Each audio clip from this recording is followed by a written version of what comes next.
Good afternoon, ladies and gentlemen, and welcome to the Florida Reuse Authority regular meeting of the Board of Directors. It's Friday, June 13th. That's Friday the 13th at 2 o'clock.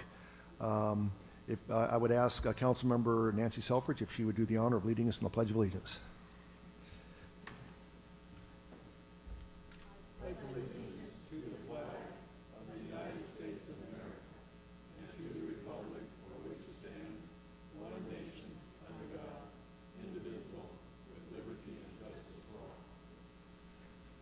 Thank you, Nancy. Okay, we'll be going into closed session very shortly. We'll have two major items. One, public employee performance evaluation of our executive officer as per Government Code 54957, and conference with legal counsel, existing litigation, Government Code 54956.9 alpha, two cases. One, Keep Florida Wild versus Florida Reuse Authority, case number M114961. Second, City of Marina versus Florida Reuse Authority, case number M11856. Prior to going into closed session, is any member of the public wishing to address the Board of Directors on any of these items we'll be discussing in the closed session? Seeing none, the public comment period. Oh, I'm sorry. I'm sorry. I'm on a freight train right now going down to Autopilot. Oh, thank you. Good afternoon. I'm Nancy Amadeo. I'm a council member from the City of Marina. I am going to outline a synopsis of a letter you received from our attorneys, Goldfarb Littman. And I respectfully request that the full body of the letter be included in the minutes of this meeting. FORA Board violated the Brown Act on or before May 30th, 2014 by engaging in secret deliberations regarding the Preston Park resolution outside the public meeting. The violations and proposed cures per Government Code are described in the letter. We request the Board cure the violations before attempting further action on the Preston Park resolution.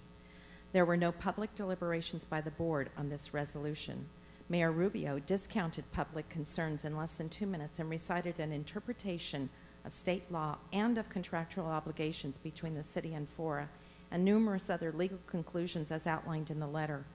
In light of the fact that these conclusions were immediately after a closed session regarding Preston Park litigation, as well as the lack of deliberation by the Board, it appears that the Board engaged in secret deliberations regarding said resolution. Likewise, the alleged polling of the Board regarding the special meeting noted in public comment further implies violation of the Brown Act. The letter before further outlines the civil liability that is faced subject to Brown Act violations. It appears that the FORA Board received legal advice in closed session beyond the litigation, but to include legislative activity regarding the Preston Park resolution. Please read the citations within the letter, which shows this is not a closed session activity and would also violate the Brown Act. We are requesting relief as outlined in the letter, disclosing any meeting notes and minutes from May 30th, 2014 closed session regarding topics beyond the scope for which the closed session was authorized, including but not limited to Preston Park resolution. Provide a letter pursuant to Government Code committing FORA to future compliance with the Brown Act, including a description of steps FORA will take to ensure future compliance.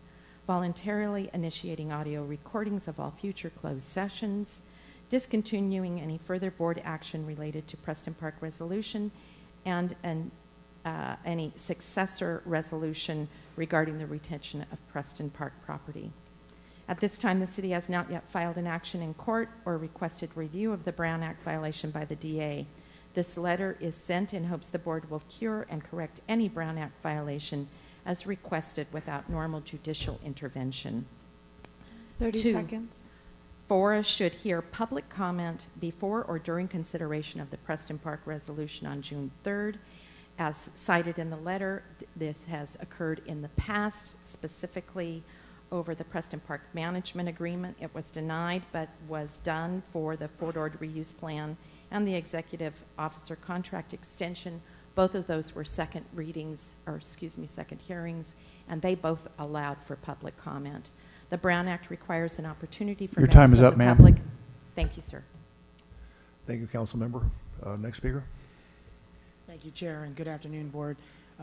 The other letter that we delivered to FORA on June 12th regards the retention of Preston Park. In your last meeting, regarding whether it was necessary or convenient to retain Preston Park. And I'd like the letter included in its entirety in your minutes, but I'm today only going to read part of it, and that regards your findings last staff report that the retention of Preston Park purportedly will not cause significant financial hardship to Marina. The FORA resolution of a couple weeks ago finds that the sale of Preston Park will not result in significant financial hardship to the city, but those findings upon which this determination is made are not supported by any evidence. Marina's financial consultants have examined its options should the Preston Park property be sold, with the goal of maintaining our stable annual level of funding. Marina's investment options are severely limited by state law. Recognizing this limitation, in order to ensure a consistent payment of $1.7 million in sustainable revenue, which we've seen for many years now, the city would need to receive somewhere between $65 to $100 million in land sales, not the $30,000 to $33,000 that we're talking about today, depending on whether the proceeds could be invested at an interest rate between 1.5% to 2.5%. These interest rates were based on current 5-year Treasury rates and the average 5-year Treasury rates for the past 10 years. Marina would have to receive an annual yield of at least 5% each year on our land sale proceeds, were they to be in the $33 million ballpark, in order to maintain our current level of revenues. But that 5% yield is not supportable in current markets or over the long term, given the limitations on investments available to us as a municipal jurisdiction. So these assumptions I just mentioned don't take into account the fact that with retention at Preston Park, Marina can expect, and FORA could expect, its revenue stream to actually increase over time as rent increase, thus making the whole situation of maintaining our sustainable revenue even harder were you to sell Preston Park. So as our evidence demonstrates, FORA has not met the minimum standards to support its determination that it is necessary or convenient for FORA to retain the Preston Park property. In fact, it's quite the opposite. FORA's calculated actions will cause irreparable harm to Marina's efforts to provide a solid and stable, diversified economic base to our city, which arguably is the most 30 seconds. which our city is arguably the most socioeconomically challenged of any on the peninsula. So it's a reverse Robin Hood situation that we're here concerned about. As I pointed out at your last meeting, we, Marina, are being singled out by treatment that's not been inflicted on any other land jurisdiction or any other property being forced to sell 10 seconds. underneath the underlying jurisdiction's boundaries. So please, we wish you to reconsider and do not vote today to sell or retain Preston Park. Time is up. Thank you. Thank you, Mr. Mayor. Any other members of the public wishing to address the board on any items not on the agenda? Seeing none, the public comment period is closed. We will be adjourning an open session, reconvening next door in closed session. We'll be back as soon as we can. Thank you.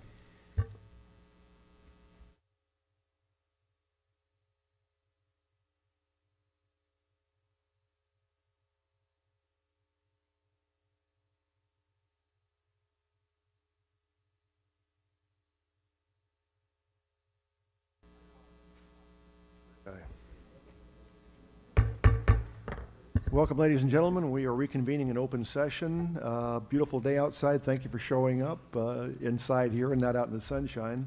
If we could have the announcement of action taken in closed session by our attorney, John Giffen. Yes, thank you, Chair Edelin. The board met in closed session, heard from council on the items listed on the agenda 3A and B, and there's nothing to report out. Thank you very much. Lena, if we can have a roll call, please. City of Carmel by the Sea, Mayor Pro Tem Beach. City of Delray Oaks, Chair Edelin. Here.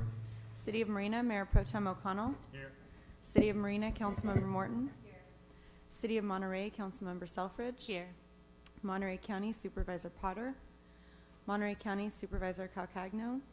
Monterey County Supervisor Parker. City of Pacific Grove, Councilmember Lucius. City of Salinas, Mayor Gunter. City of Sand City, Mayor Pendergrass. Here. City of Seaside, Mayor Rubio. Here. City of Seaside, Mayor Pro Tem Oglesby. Here. 20th Congressional District, Alec Arago. 17th State Senate District, Nicole Charles. 29th State Assembly District, Tina Vargas Edmonds. Here. University of California, Donna Blitzer. California State University, Andre Lewis. Monterey Peninsula College, Walter Tribley. Here. Monterey Peninsula Unified School District, Leslie Codian. Monterey Salinas Transit, Hunter Harvath. Transportation Agency of Monterey County, Debbie Hale. United States Army, Colonel Fellinger. Fort Ord BRAC Office, Lyle Shurtleff. Marina Coast Water District, Director Moore. Here. Chair Edelin, you have a quorum. Thank you, Lena. Next, we have acknowledgements, announcements, correspondence. I believe Ms. Donna Blitzer of University of California has an announcement. Yes, thank you. I do have an announcement. It'll be quick. Many board members will recall that a few years ago, FORA and UCSC jointly sponsored a visioning exercise for the MBES Center with a committee consisting of local leadership and Congressman Sam Farr. And after reviewing the market, the committee made a number of recommendations, including the following. The university-related research and development should continue at the MBES Center. The footprint of the MBES Center should be reduced to a 71-acre Central North campus. Other developable land should be sold for job-generating purposes, and the MBES Center should obtain entitlements to streamline future development. We have been moving forward on these recommendations, and in May, the UC Regents took action on the following. They removed the West Campus from the MBES Center to allow it to be sold and developed. It allowed the MBES Center to join the Fort Ord Habitat Conservation Cooperative, which is a necessary step toward obtaining the base-wide endangered species take permit. And it allowed the MBES Center to join a landscaping and lighting district consistent with the specific plan and subdivision map currently being prepared with the City of Marina. And one of the first steps in selling the West Campus properties is the auction of the currently empty former Army Flight Simulator building. That auction began this week and will continue for about 3 months. And we expect and hope that the results of this auction will be the occupancy of the building and an increase in the number of jobs by the airport. Thank you. Thank you very much. Michael, you have some announcements. Yes, Chair Edelin, members of the board, just a few announcements. The first is to provide a report on the Association Defense Community Summit from Washington, D.C. last week. Assistant Executive Officer Steve Ensley and past Chair Dave Potter and I all participated in those discussions. As many of you know, it included the representatives from our senators, U.S. Congress, Sam Farr's office. In fact, Rochelle Dornay and I did both prepare a panel on the legislative process and how the legislative process can best be used for military-based recovery programs. I also wanted to point out the things we heard about the federal government's budget that are going to directly affect us. Number one, we heard from the Army that they are very well funded for the coming year or so with respect to environmental cleanup, and I know the U.S. Army BRAC office here is going to continue to do outstanding and excellent work on behalf of the National Monument. Number two, we heard that with respect to budget issues, we will continue to see across the nation a considerable amount of hollowing out of existing installations. And what I mean by that is there will be budget reductions that will make way for changes within the individual missions. We've already seen the Stennis Center in the south steal a portion of the Fleet Numerical mission here in the Monterey Bay. And with the change in sequestration, putting it out, the budget changes will begin to occur with reductions that we would need to be careful and watch how they'll affect us in this whole region. And then finally, the Association of Defense Communities Conference did talk quite a bit about a potential coming BRAC round, which might not be until 2017, but just be aware of that because it will have a significant impact on the future for Fort Ord recovery if we in this area start to have some threats. So those are some things that are important. I know Colonel Fellinger is aware of that. I know that the folks at Naval Postgraduate School have been monitoring this closely, but I wanted to make sure that that item was presented. Next, Chair, if I may proceed, there's a couple of other items I'd like to announce. First, the National Environmental Protection and the California Environmental Quality Act review documents are now out on the California Central Coast Veterans Cemetery.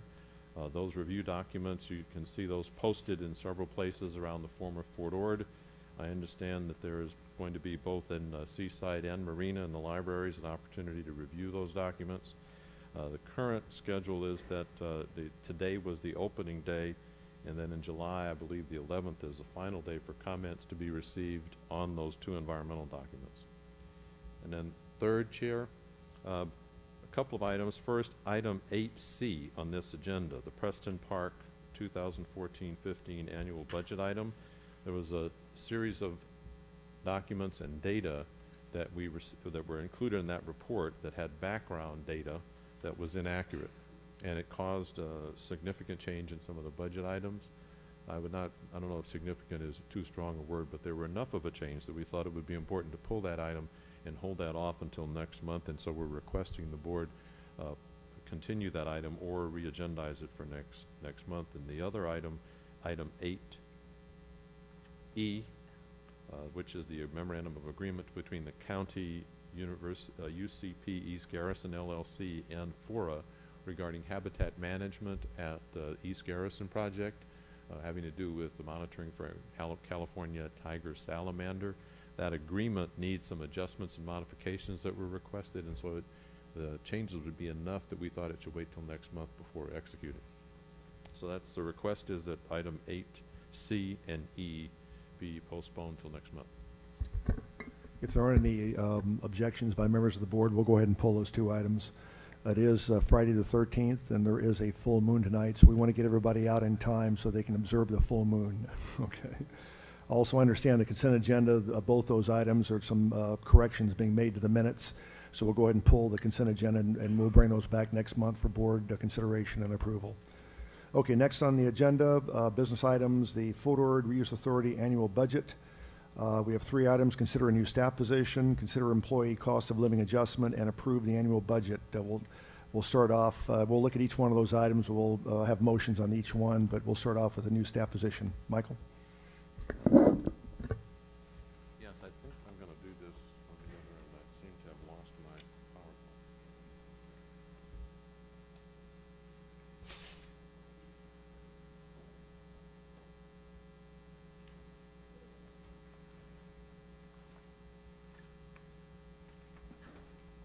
Chair Edelin, members of the board, the FY 2014-15 annual budget was presented to you last month. We did have a few comments from board members, and we've had some inquiries on a couple of items, and this brief presentation is intended to fill in on those questions that were posed.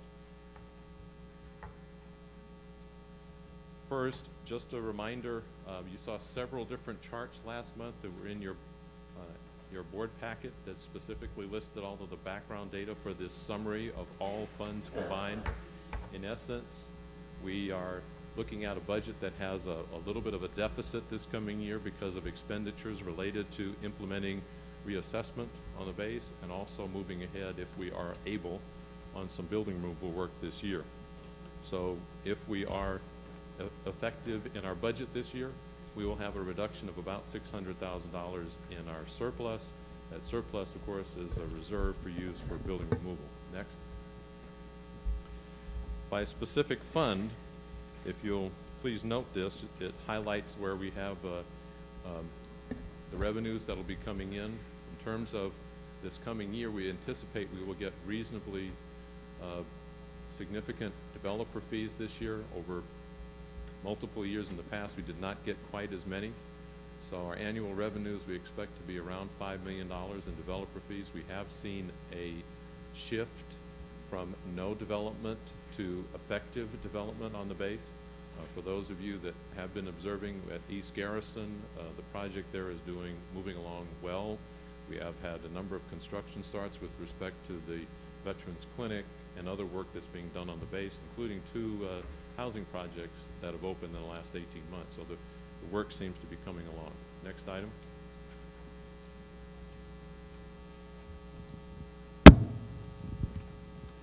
Is that better? Yeah. Okay. Okay. All right. Moving on to a couple of salary adjustments in the budget from what you saw last month. First, there are a couple of executive committee recommendations after looking at the 2 items that were in the budget we presented last month, one being the proposal by staff to, the request by staff for a 2% COLA. That went to the executive committee, and the executive committee recommended that to the FORA board. There was also a recommendation that the staff provided last month, and is looking at the addition of an economic development specialist staff position, the executive committee asked for additional information with respect to the mission, purpose of that position, along with some information about the kind of metrics that would be used to measure the success of that position. With respect to mission and purpose, the idea of this position was to support and enhance what the regional educational institutions are doing with respect to intellectual property, the potential for working with both the comprehensive university and the research universities on linking the work that's happening inside those institutions with the private sector companies in this area, and to tie the two of them together that we can grow local businesses. So that includes identifying those opportunities where we could get the intellectual property directly tied to technology transfer in the businesses. We expect that by doing that, it would generate locally grown increases in our job market and employment increases that would certainly advance the economic recovery. In order to make that work effectively, the idea would be to cooperate with all of the jurisdictions, agencies, educational institutions, and business. This is a cooperative effort rather than a competitive effort. The individual jurisdictions will continue to have their own individual efforts with respect to business recruitment or relocating folks from other areas. The idea of this position is to focus on the educational mission of the Fort Ord recovery and pay lots of attention to CSUMB, University of California, Monterey Peninsula College, Naval Postgraduate School, the Defense Language Institute, Fleet Numerical, and other educational institutions in this area, and how their work can be linked to economic recovery. If we are effective in that regard, we are going to create an environment that encourages innovation, some risk-taking, and advances the efforts in the reuse plan.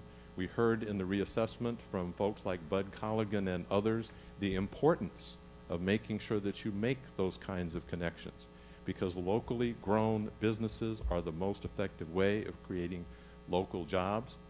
Bud Colligan himself was a major example of that. He talked about the work he did in creating new enterprises and how much his business grew over time. There are others in this area who've done the same kinds of things, but the focus here would be to make sure that we are linking this work to the distressed communities in the Monterey Bay region, where the mission of the jurisdictions and FORA in the recovery is to be focused. That's right out of state law. The results, if we're very effective, this will result in improved and facilitated economic recovery from Fort Ord closure, and links directly with the kind of work that's going to be done in finishing the reuse plan policies as well as the regional urban design guidelines. I also wanted to mention that part of what is included in the job description that I provided to the members of the board and the public is a coordinated effort with respect to the regional military retention efforts. That's an effort that really needs to be guided by the business community, the County of Monterey, and others, but there isn't any question in my mind as your staff about the importance of military-based retention for the recovery of the reuse program. We have National Guard facilities here at Fort Ord in the city of Seaside. We have a reserve center that's immediately adjacent to the city of Marina and across the street from the airport. The military still has 1,600 homes. Excuse me, Colonel, I think it's 1,571. On the base, 1,570 or so residences. If we have a loss of if we're not able to retain the mission, that impact will be weigh heavily on both Marina and Seaside and their recovery programs. So I included the retention of existing jobs and existing economic recovery as a key component of this, but not an essential one. The real job is working on the idea of creating the new businesses here and enhancing them. If retention, if this could be a part of that, that would be fine. So, Chair, that's the mission and the purpose. Now, with respect to the metrics that I think the mayor of the city of Seaside had requested, we just to give you a little bit of an idea, the kind of things that an economic development specialist does are done in very broad ways all the way across the country. The County of Monterey has an economic development director. City of Pacific Grove has recently contracted for economic development support. City of Salinas as well, because there are individual commercial uses, there's agricultural uses, there's a number of places where economic development specialists are working countywide. It would be our hope that working with those folks, the attention to our educational economic development work could develop the metrics about the number of jobs that are created, about the population demographic changes that would happen, what the labor participation rates are, and what people are being paid livable wages. Also, there's ways of measuring this by using broadband demand and the kind of requests that we would get. Also, with respect to local ownership that I mentioned, the importance of dealing with local businesses and growing them, you can measure that pretty readily. In the city of Marina for years, there's been the incubator program that's worked to develop and to increase locally created jobs. The economic development specialists working with the folks like the Highway 17 Coalition and others can help to grow that as well. So the idea is to sustain the momentum that seems to be being created by the recovery program by implementing that in a way that's very strategic and using these kind of sample metrics to be able to measure each year how this position would contribute. And so I hope I answered the kind of questions that I had been received in the past about this position. The next slide mentions the requested board action today. Now you've had a full presentation of the FY 2014 budget. You've had the additional information attempt to answer the questions with respect to the economic development specialist. So we're asking the board consider the COLA, consider or provide input to the economic development specialist and how that might serve this community, and then consider approving the FY 2014 budget. Any questions by board members with regard to the new position, the cost of living allowance, or the budget? Yes. Yes. Will we be voting on these three separately? Separately, yes, we will. Okay. And also, has there already been someone in mind to become this economic? No, Okay. not at all. No. Yes. Councilmember Beach. I'd like to hear from the university folks on the board what their thoughts are. I think we have our Michael Humard has told us how many positions like this are out there, and that this one is focused more on the educational piece because that's what's within our four walls here on Fort Ord. So I'd love to hear what Andre and Donna and anyone else in the education piece thinks of placing this position here under FORA versus somewhere within the universities. University of California first, ladies first. Well, we haven't really taken a position on the position, but we have had discussions with Michael and others about it, and I think it would add a dimension that we don't have right now that would help in collaborations that we're all eager to do amongst the institutions. And rather than having it in one particular institution or not, it would, I think, be easier for a person to facilitate those if they weren't connected to a specific institution. CSUMB? Did Eduardo comment on this at the last forum meeting he was at? Because I discussed Executive Committee. I discussed it with him, and he essentially feels the same way that Donna feels. You know, anything that would kind of help going forward in the future. We really don't see what the controversy would be for something like this. Try it for a year or two. If it works, great. If it doesn't work, get rid of it. Yeah, currently it would be a reasonable complement to a activity that's been going on for quite a while now among the higher education leaders. We meet through the Business Council. This would be a way, I think, to energize and bring those steps forward. So we have a education cluster that meets regularly, and all the institutions here are represented. This would be another link in that direction.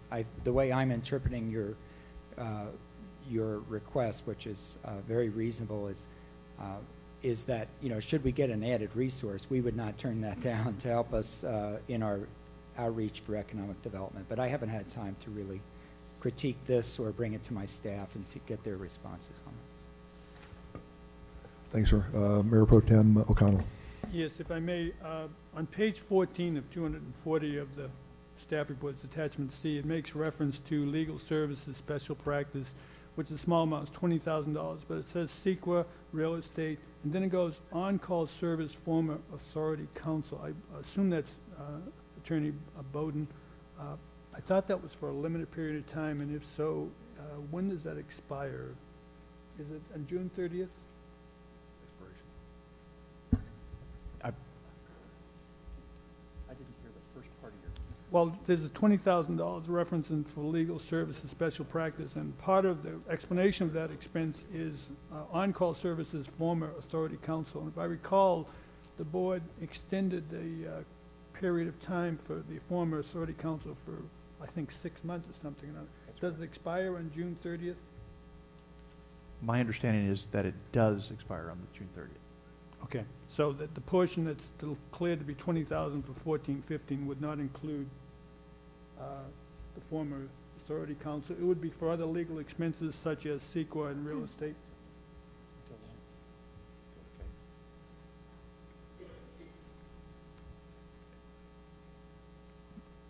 My understanding is that special counsel has been retained through the Preston Park Marina case.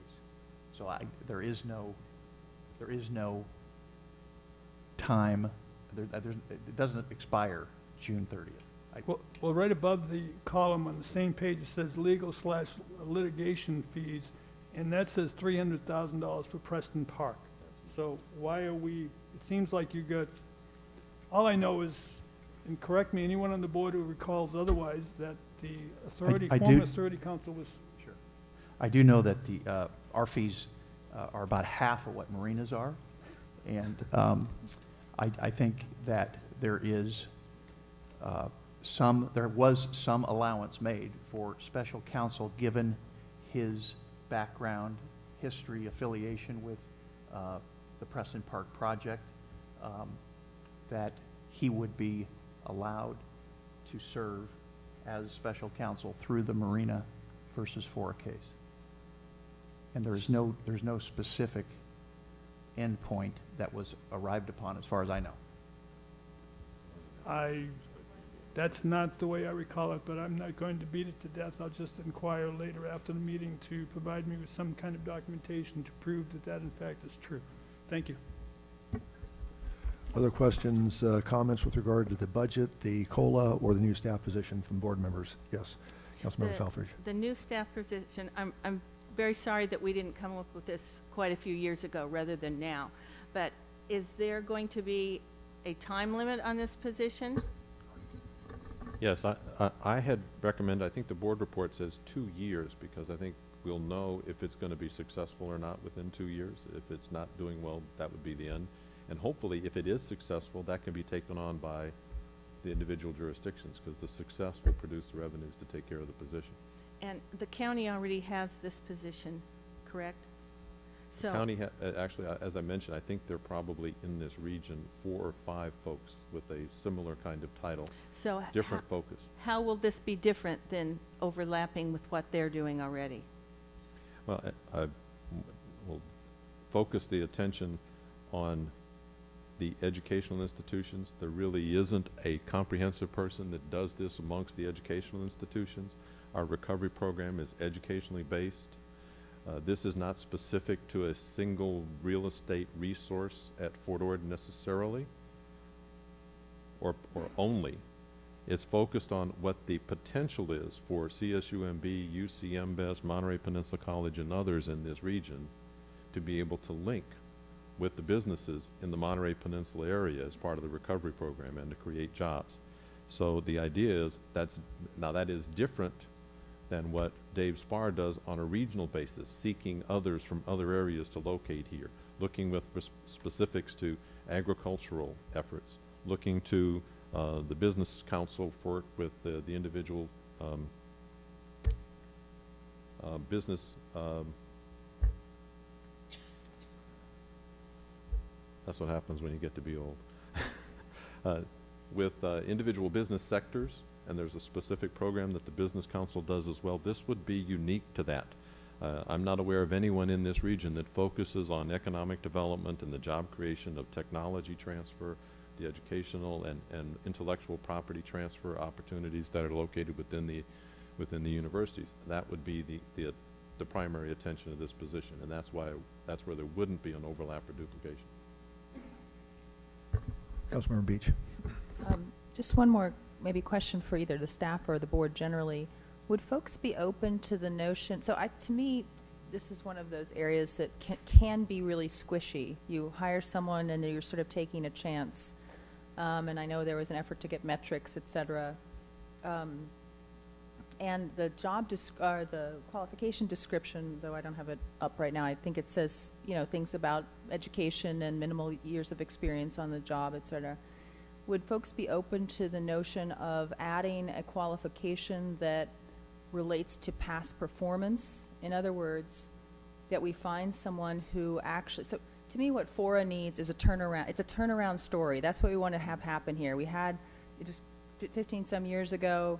We thought it was going to be a turnaround story. It wasn't a turnaround story. What we need is a late arriving turnaround story where somehow things coalesce with the universities, et cetera, and provide something really fresh and revolutionary, really, at the last hour here. So I would like to find, to me, the key is who is holding this position? Who do we find? And so I'd like to add to the search, if we go forward with this, something about their track record. Can we find someone who is responsible for X amount of new business in a region that was similarly positioned with a similar challenge? And only hire someone on the basis of that kind of, not only, I mean, including the other criteria, but that would be a final check mark for me. Then I would start feeling like, okay, now this is something that gives us, especially in a short window of 2 years, a real chance. So I thought, Andre, how does...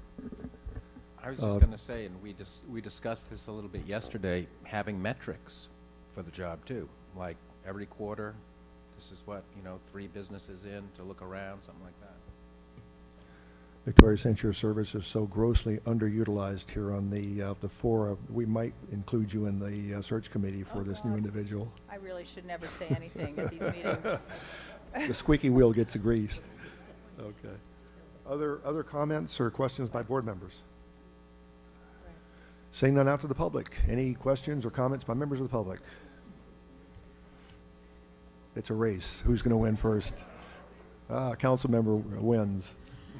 I didn't win. It was graciously turned over to me to be Yes. first. I'm not really sure what this economic development specialist core responsibilities are. Is it to connect private sector jobs to education? In other words, say we have programs related to environmental sustainability programs through CSUMB. So is this to bring jobs to the region that go along with those kinds of majors, or is this to just enhance the education opportunities that we already have established through our schools here? I'm not sure where the private job creation is related to this. Thank you. Okay. Thank you. Next speaker, please. Christy Markey with Supervisor Jane Parker's office. Supervisor Parker was concerned about this position for a lot of the reasons expressed by Councilmember Beach. And, one of her concerns is that the job description really doesn't say that this is to promote the education institutions. It's really broader than that. And so the person could come in and get pulled in a lot of different directions. And of course the other question is, does FORA have the money for this? There's a lot of mandates that FORA is operating under that haven't been completed yet. There's a lot of policies that aren't in place. There's a lot of work to be done that actually is mandated by certain policies. So it's just a question for the board about whether there's really money to do this. But if the board chooses to do it, that the action to move forward be accompanied by a statement that this is to promote the education vision in the base plan. Thank you. Thank you, ma'am. Next speaker, please. Hi, Denise Turley. Two-part question. So are we commenting on all 3, or are we going to have 3 different comment periods? Because my only comment is on the 2% COLA. Just want to remind you all that y'all have to return to your representative cities, and you have to discuss COLAs for there. I know, I just got a text last night. The governor, in his wisdom, has cut my job 7% again this year for 3 years in a row, 21% total.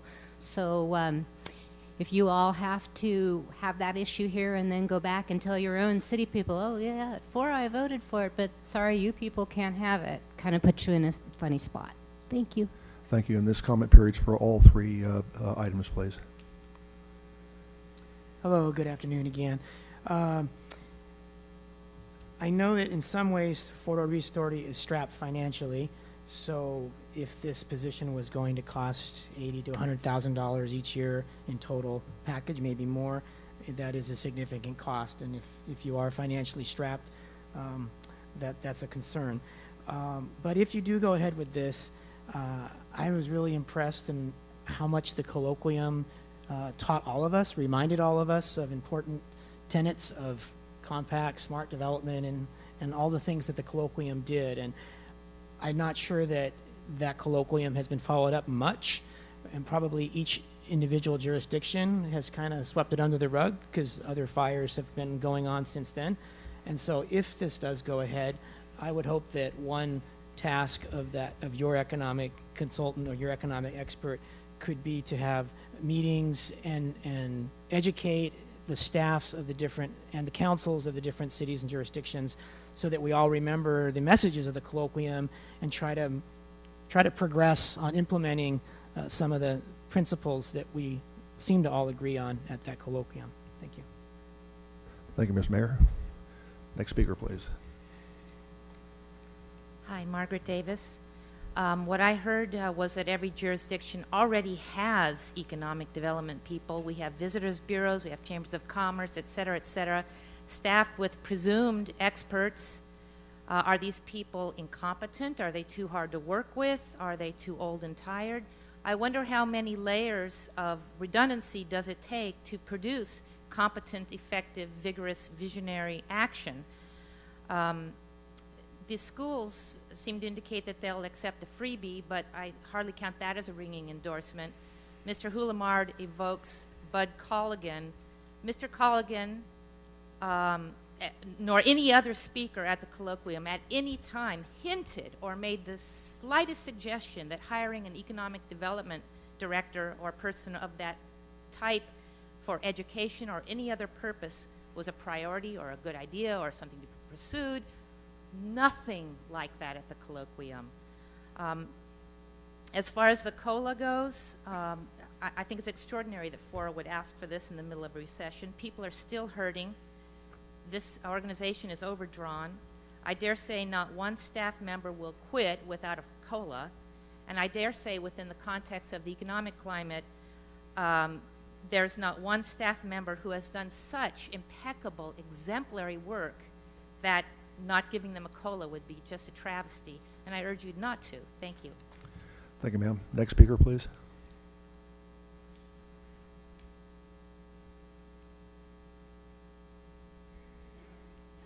Hi, good afternoon. Jan Schreiner, a resident of Marina. I also serve on the Marina Coast Water District Board, but my comments are not those of the board. It is only my own. I have a few questions about the draft budget. The first is if the $21 million voluntary contribution to Marina Coast Water District is now removed from the FORA budget, is it possible for FORA to repay the $18 million loan without selling Preston Park? If the repayment is not possible on the loan, then could the FORA franchise fees by Marina Coast Water District be reduced since the $21 million is removed from anticipated expenses? If the new economic development specialist position and the COLA are not added, could the membership dues be reduced? And I ask because people out here are having a very difficult time with budget, and we'd like to look for places to cut government spending rather than accepting increases. Thank you. Thank you, ma'am. Next public speaker, please. My name is John Dunn. I'm city manager of Seaside.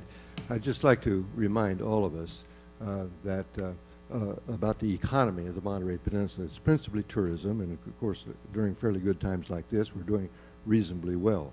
But you also remember what happened several years ago when the tourism came to a virtual halt. Secondary areas of economic activity on the Monterey Peninsula are military spending and educational spending. So 2 out of the 3 areas of our economy are relatively vulnerable. In my city, our city, we still have a lot of unemployment. We have people working at minimal wages or below that are having to work several jobs to support their families.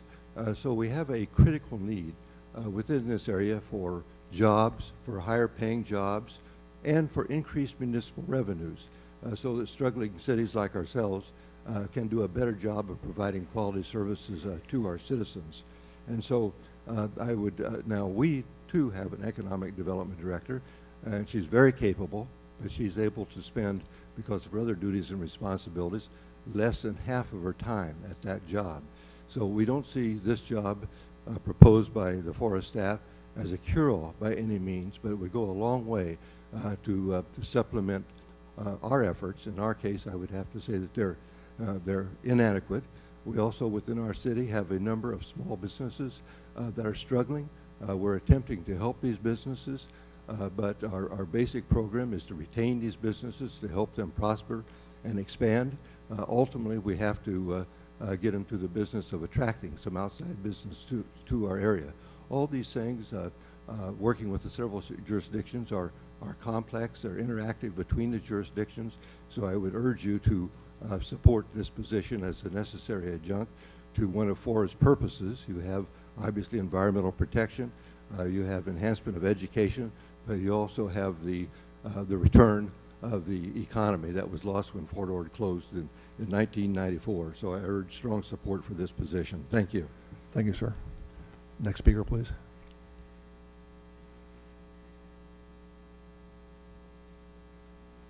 Good afternoon, Board.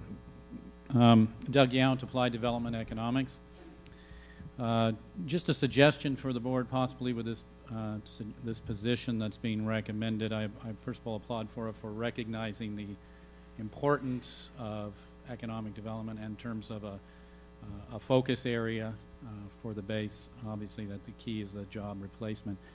But you may want to think of an alternative for spending the $160,000, I think it is, on salary benefits for the position when you've got a lot of positions around in the jurisdictions and potentially even universities to assist. You may want to think as an alternative is to utilize those resources as grants to the 5 land use jurisdictions and to the educational institutions as a way to supplement the efforts they are doing with some focus or some direction to those institutions to say, utilize those specifically for your FORA efforts. Because as we know, it's the land use jurisdictions and the universities that do, and the educational institutions that do the heavy lifting of the economic development in Fort Ord.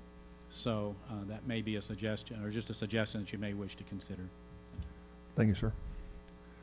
Next public speaker. Anyone else wishing to address the board on this item? Seeing none, public comment period's closed. Michael, would you like to address some of the answers?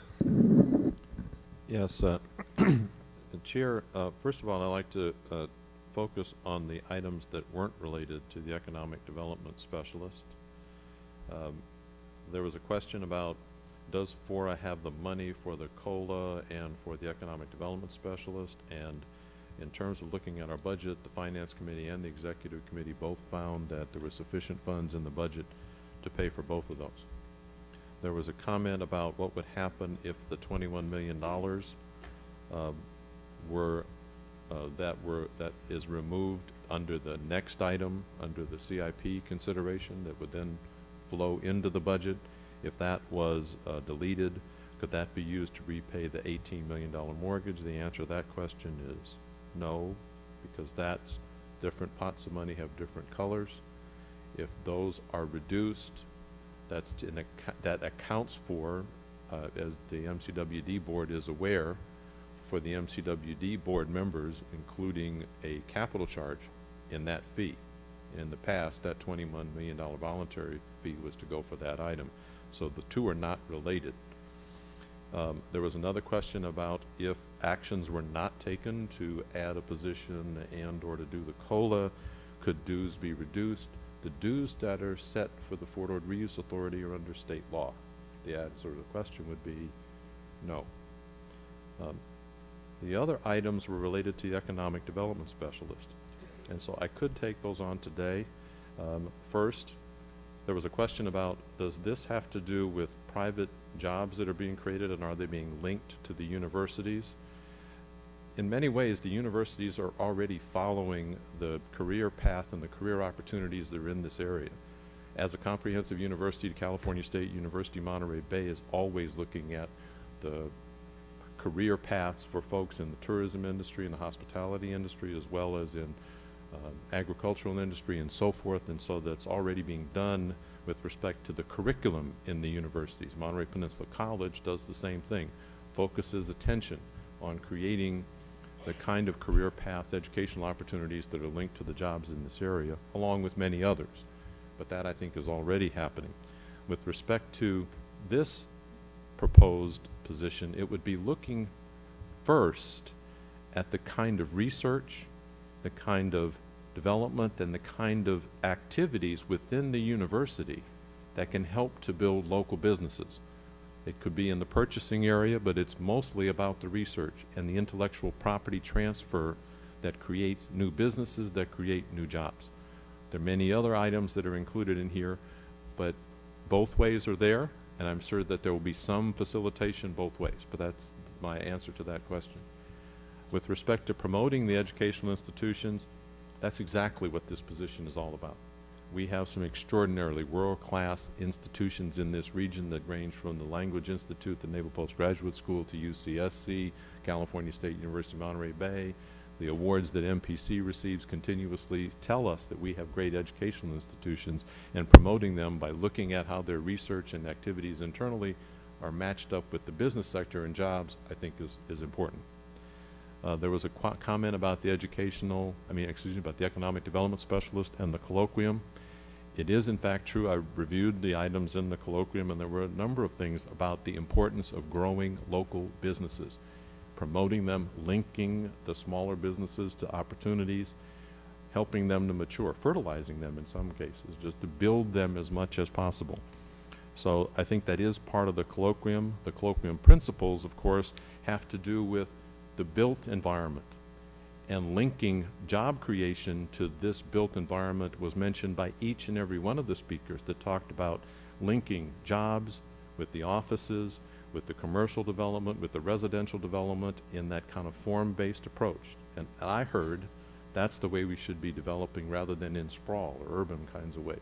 And so if you build the environment without creating the jobs, there's no one to take advantage of the market. So this is a part of that process, and I think would be linked to it. And then finally, there was a comment about doing grants to jurisdictions. The method for doing this, we've looked at the options, having a consultant, having grants to the individual jurisdictions. We proposed it as a position because of accountability that would come back here to the FORA board on a regular basis, that would allow us to measure the metrics that the board establishes for whether or not this is a success. But we're open to any way to do this because we believe this is a way to address the comments we received in the reassessment about paying attention to creating jobs as part of the recovery. Michael, thank you. We'll be breaking this down into 3 votes. So we'll start off with considering a new staff position. Any further discussion on that, or to entertain a motion? Okay. Mayor Rubio. Through the chair, thank you. I just want to thank staff for providing the metrics and the additional information. When I first was considering this position, there just wasn't enough information for me to support. I'm not really sure exactly how this is going to work out, but I'm willing to take a chance on it. So I'm not going to oppose it. I'll go along with this and give it, you know, give it a fair chance. I believe that there's a lot of potential in this position to benefit all the jurisdictions on FORA. So I'm prepared to make a motion to accept the new position. Mayor Rubio made the a motion, or is there a second? Okay, Councilmember Lucius made the second. Any discussion on the motion? I'd like to propose a friendly amendment to the motion. Go ahead. Mr. Rubio. I'd like to support the staff in this attempt. I would like to add a couple criteria, though. I'd like to see the part of the job description include that this person understand the university, the clustering concept that was talked about. Mr. Hillmar just went over it yet again. We're talking, at the colloquium, we saw a combination of a discussion of physical clustering and intellectual clustering. And that's what we're working on the physical thing, just for folks out there who don't know that what we're following up on in the colloquium, the physical piece is moving forward with the hiring of some consultants to finish our design guidelines. This, to me, is the counterpart of that, but I want to make sure that's in the job description.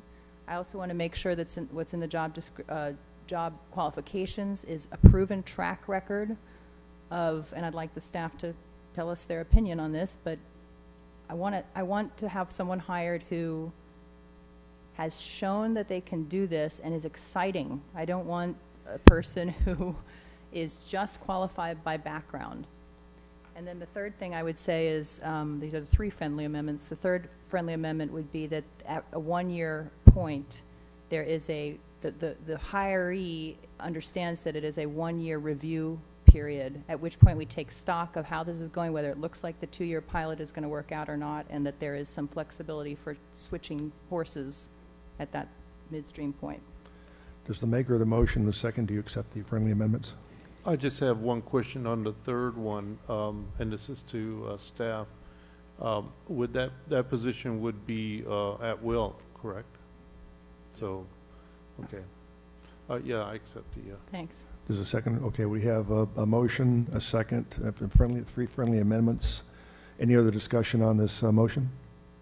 Let's have a roll call vote, please. Mayor Pro Tem Beach? Yes. Chair Edelin? Aye. Mayor Gunter? Aye. Councilmember Lucius? Councilmember Morton? Yes. Mayor Pro Tem O'Connell? No. Mayor Pro Tem Oglesby? Yes. Mayor Pendergrass? Yes. Mayor Rubio? Yes. Councilmember Selfridge? No. The motion received majority support and will return for a second vote. Thank you very much. Okay, next item to consider, the employee cost of living adjustment. Any discussion or motion? I'd make a motion. Mayor Rubio. Make a motion to approve the cost of living adjustment. I second it. We have Mayor Gunter as the second. Any discussion on the motion? Let's have a roll call vote. Mayor Pro Tem Beach? Yes. Chair Edelin? Aye. Mayor Gunter? Aye. Councilmember Lucius? Yes. Councilmember Morton? Yes. Mayor Pro Tem O'Connell? No. Mayor Pro Tem Oglesby? Yes. Mayor Pendergrass? Yes. Mayor Rubio? Yes. Councilmember Selfridge? No. The motion received majority support and will return for a second vote. Thank you, Lena. And third, approve the fiscal year 2014-15 annual budget. Any discussion or a motion? I make a motion, we approve the budget. Mayor Gunter made the motion. Mayor Rubio second. Any discussion on the motion? Seeing none, roll call vote, please. Mayor Pro Tem Beach? Yes. Chair Edelin? Aye. Mayor Gunter? Aye. Councilmember Lucius? Yes. Councilmember Morton? Yes. Mayor Pro Tem O'Connell? Yes. Mayor Pro Tem Oglesby? I may reject it. No. I'm sorry. Second time. It's a woman's prerogative, not yours, to change your mind. Almost made a mistake, huh? Mayor Pro Tem Oglesby? Aye. Mayor Pendergrass? Yes. Mayor Rubio? Yes. Councilmember Selfridge? Yes. Motion received majority support. Will return for a second vote. Thank you, Lena. It will be brought back next month for a second vote, as is our custom. Okay, next we have item 8B, approve Florida Reuse Authority fiscal year 2014-15 capital improvement program. Michael? I'm sorry, Steve, take it away.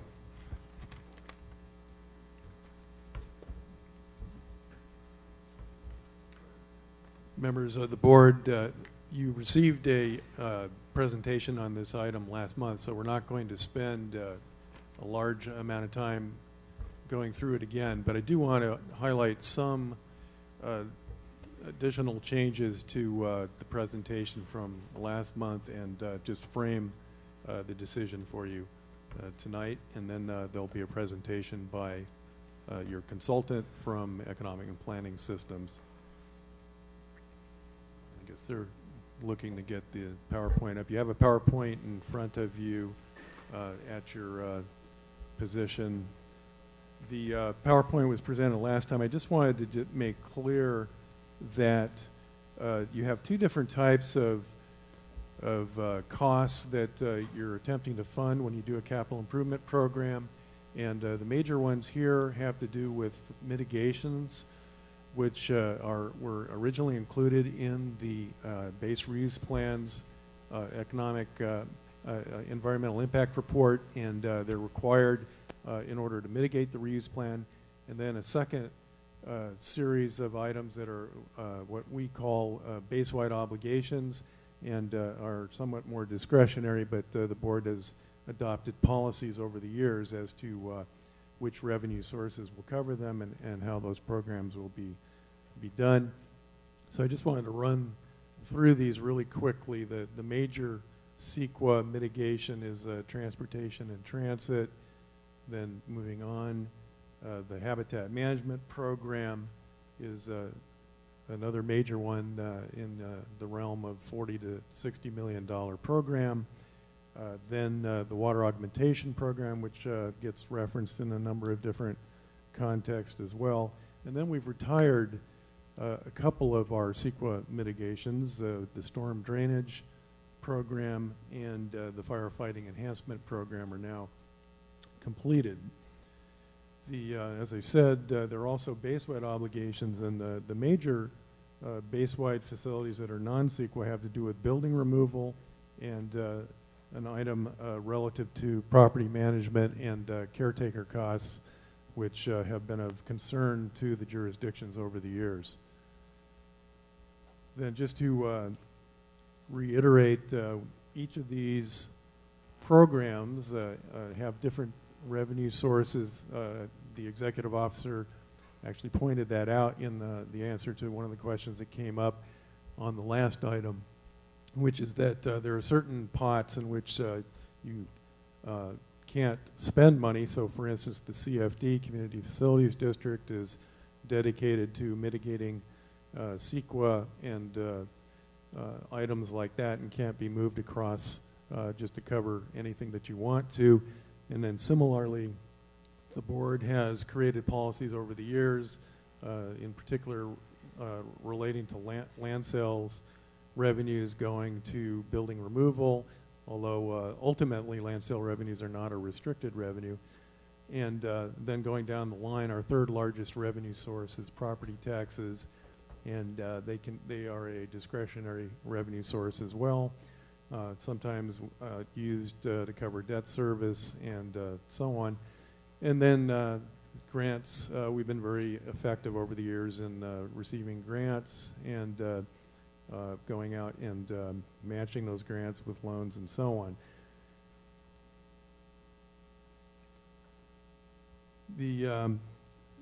You will receive from EPS and their representative a more detailed presentation regarding a proposed fee reduction for this evening.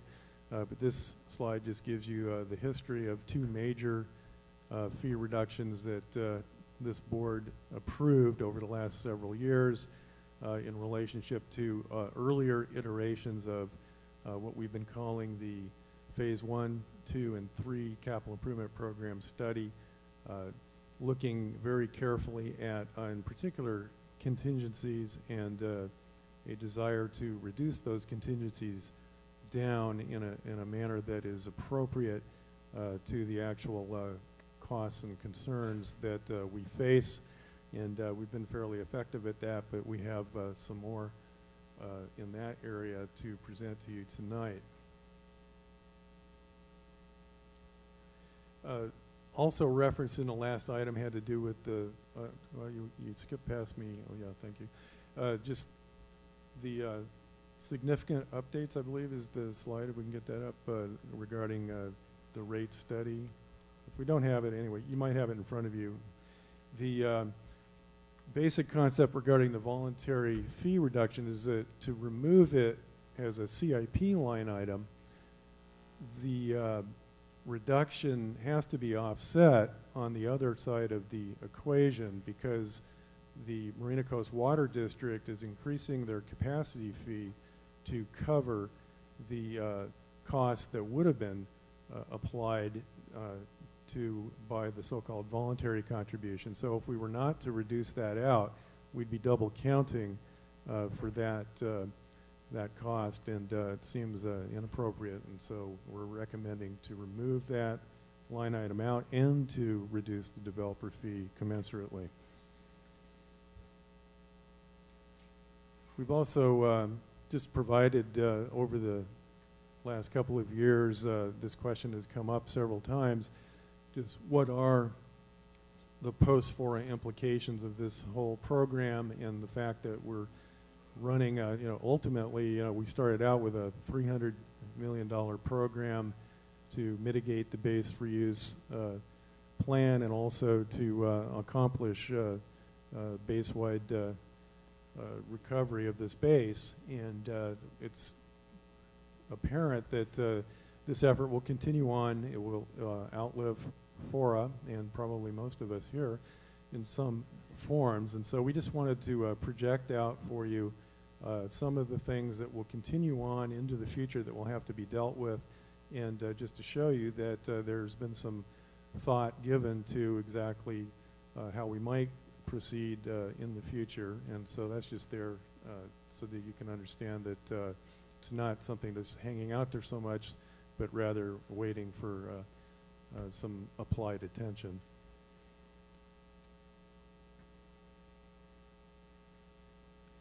The only thing about on the water augmentation I had already discussed is just I wanted to make clear that there still remains in the CIP budget a line item of roughly $24 million for the water augmentation program, which is one of the CEQA mitigation measures. So it's still in there as a significant line item.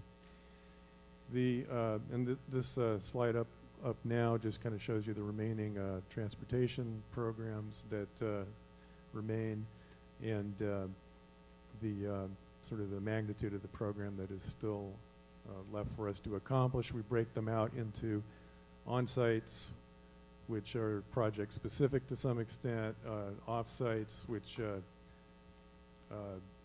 are more regional in context, and then finally the truly regional highway construction programs that we contribute a percentage to, and then also transit and the whole intermodal concept, which is also an important part of the transportation program. The requested action tonight is that you receive this overview, that you also receive the following EPS Phase 3 CIP review and their recommendations. And as I mentioned, it's been a continuing program here where you've gotten regular updates from this particular consultant regarding the putting together of a process that is more transparent and which is more formulaic, so that it's easy to predict what kind of costs are being applied, and why we might be recommending lowering or increasing developer fees from any point in time from one year to the next. And then ultimately we are recommending that you approve the resolution implementing this year's projected fee adjustment to go into effect July 5. So I think I'll bring Mr. Zender up for the second half of the presentation.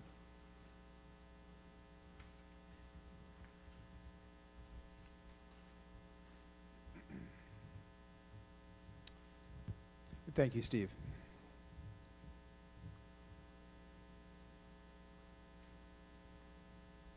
You know, when I started consulting to FORA, I didn't have to use these.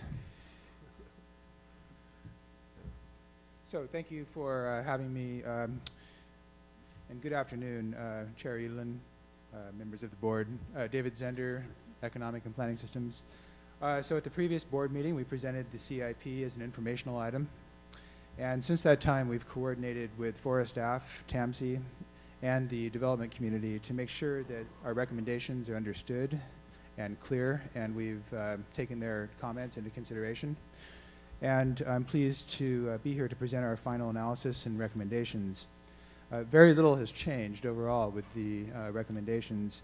There's been a very slight refinement that took the recommended reduction from 17.1% to about 17% exactly, so 0.1% reduction. And that was just a small recalibration of our land sale numbers, reserves. So with that, we're recommending that the policy and CFD special tax, otherwise known as the FORA fee, be reduced by 17%. And I'm going to go over the basics of this with you today. Starting with just a short review of the formulaic approach, and then get into the CIP review process, 2014 update, and then we'll get into the detailed results and your questions and comments. So just to briefly review, because you've seen this a number of times, so we don't need to belabor it, but we have a formulaic approach that is used to calculate the fee. The purpose is really to establish a robust, stable, and predictable fee that is predictable and understood by the development community as well as other stakeholders on the base. Development community doesn't like surprises, and the rest of us frankly don't either. So the more predictable we can make this process and transparent, the better off we are in terms of attracting investment to the base. The formulaic approach was basically determined through a collaborative effort through the administrative committee, the board, and the development community. So it was definitely a group effort. The next slide shows you, in a nutshell, the CIP review process. Step one is simply determining the total remaining CIP costs. Step two is determining the sources and amount of funds that are available to offset those costs. By comparing those two, we can derive the net costs that need to be funded. And then we look at the current projections of growth, and we apply our existing rates to see how much revenue that generates. And in this case, it generates more revenue than is necessary to carry out the CIP, given our analysis. And we're adjusting the payment downward to achieve exactly the amount that we need to offset identified costs. So as you can see, the current update reflects the following inputs and variables. We've updated the development forecasts that have been provided by the jurisdictions. There was a fair amount of vetting of those forecasts. We think they're getting tighter and more accurate as we go. The CIP Capital Improvement Program for fiscal year 14-15 is the assumed plan of action. We looked very carefully at that CIP, at the line items, every line item and its contingencies. And overall, as mentioned, we're recommending a reduction of 17%. There are some key issues that are worth mentioning and that we're going to come back to in just a couple minutes. Really three key issues: the MCWD voluntary water contribution that Steve just referenced, the HCP endowment fund payout rate and contingency, and finally the transportation costs and contingencies. And we spent a fair amount of time talking about each of these issues at the last board meeting, so we'll touch on these again briefly today, just to refresh you. So first of all, the MCWD voluntary water contribution. In our evaluation of the situation, it appears that if we were to continue to carry the voluntary contribution on the FORA ledger, it would be duplicative with that which is already arranged for by MCWD through their updated capacity charge analysis. And so because we don't want duplicity in this case, or any case, we recommend that we move this or shift this responsibility completely over to MCWD. And that provides substantial benefit, being a 20+ million line item. So that's the recommendation. The reduction that stems from that really is contingent on the adoption of the updated MCWD capacity charge that's been proposed, and so they go part and parcel. So that is the MCWD voluntary contribution. The next item is the HCP endowment, and here we've been very carefully evaluating different scenarios related to the payout rate and the contingency. We recommend maintaining a 20.3 million contingency in this case, which is the one that's related to the current 4.5% payout rate assumption. We spent a fair amount of time talking about the different options available to FORA. At this time, this appears to be the way it's most likely to go. And so as a result, we are recommending that we maintain a $20.3 million contingency to guard against market fluctuations and uncertainty in this regard. The fact is that with an HCP, the costs are certain, they're date certain, but the development is not. And so that's the reason why we need a contingency, just in case development does not come along quite as quickly as projected. Third item is transportation costs and contingencies. Here we are recommending that we maintain, do not reduce, the 15% contingency on all transportation costs. That is a $17.7 million line item. We don't want to reduce that number because we feel it's important to ensure that we're not being too optimistic about these costs. And this is where we did have some, I think, fruitful discussion with TAMC in this regard. And it's felt that really we need to refine, as we move forward beyond today into next year, we need to refine transportation cost estimates that were previously derived from the 2005 FORA fee reallocation study. That study needs to be revised and refreshed. And once we have a better handle on that revised set of costs, it might be possible to reduce the contingency at that time. But we want to play this more conservatively at this stage. We don't want to be too bullish, and so we're recommending that we leave this 15% contingency in across the board for all transportation costs.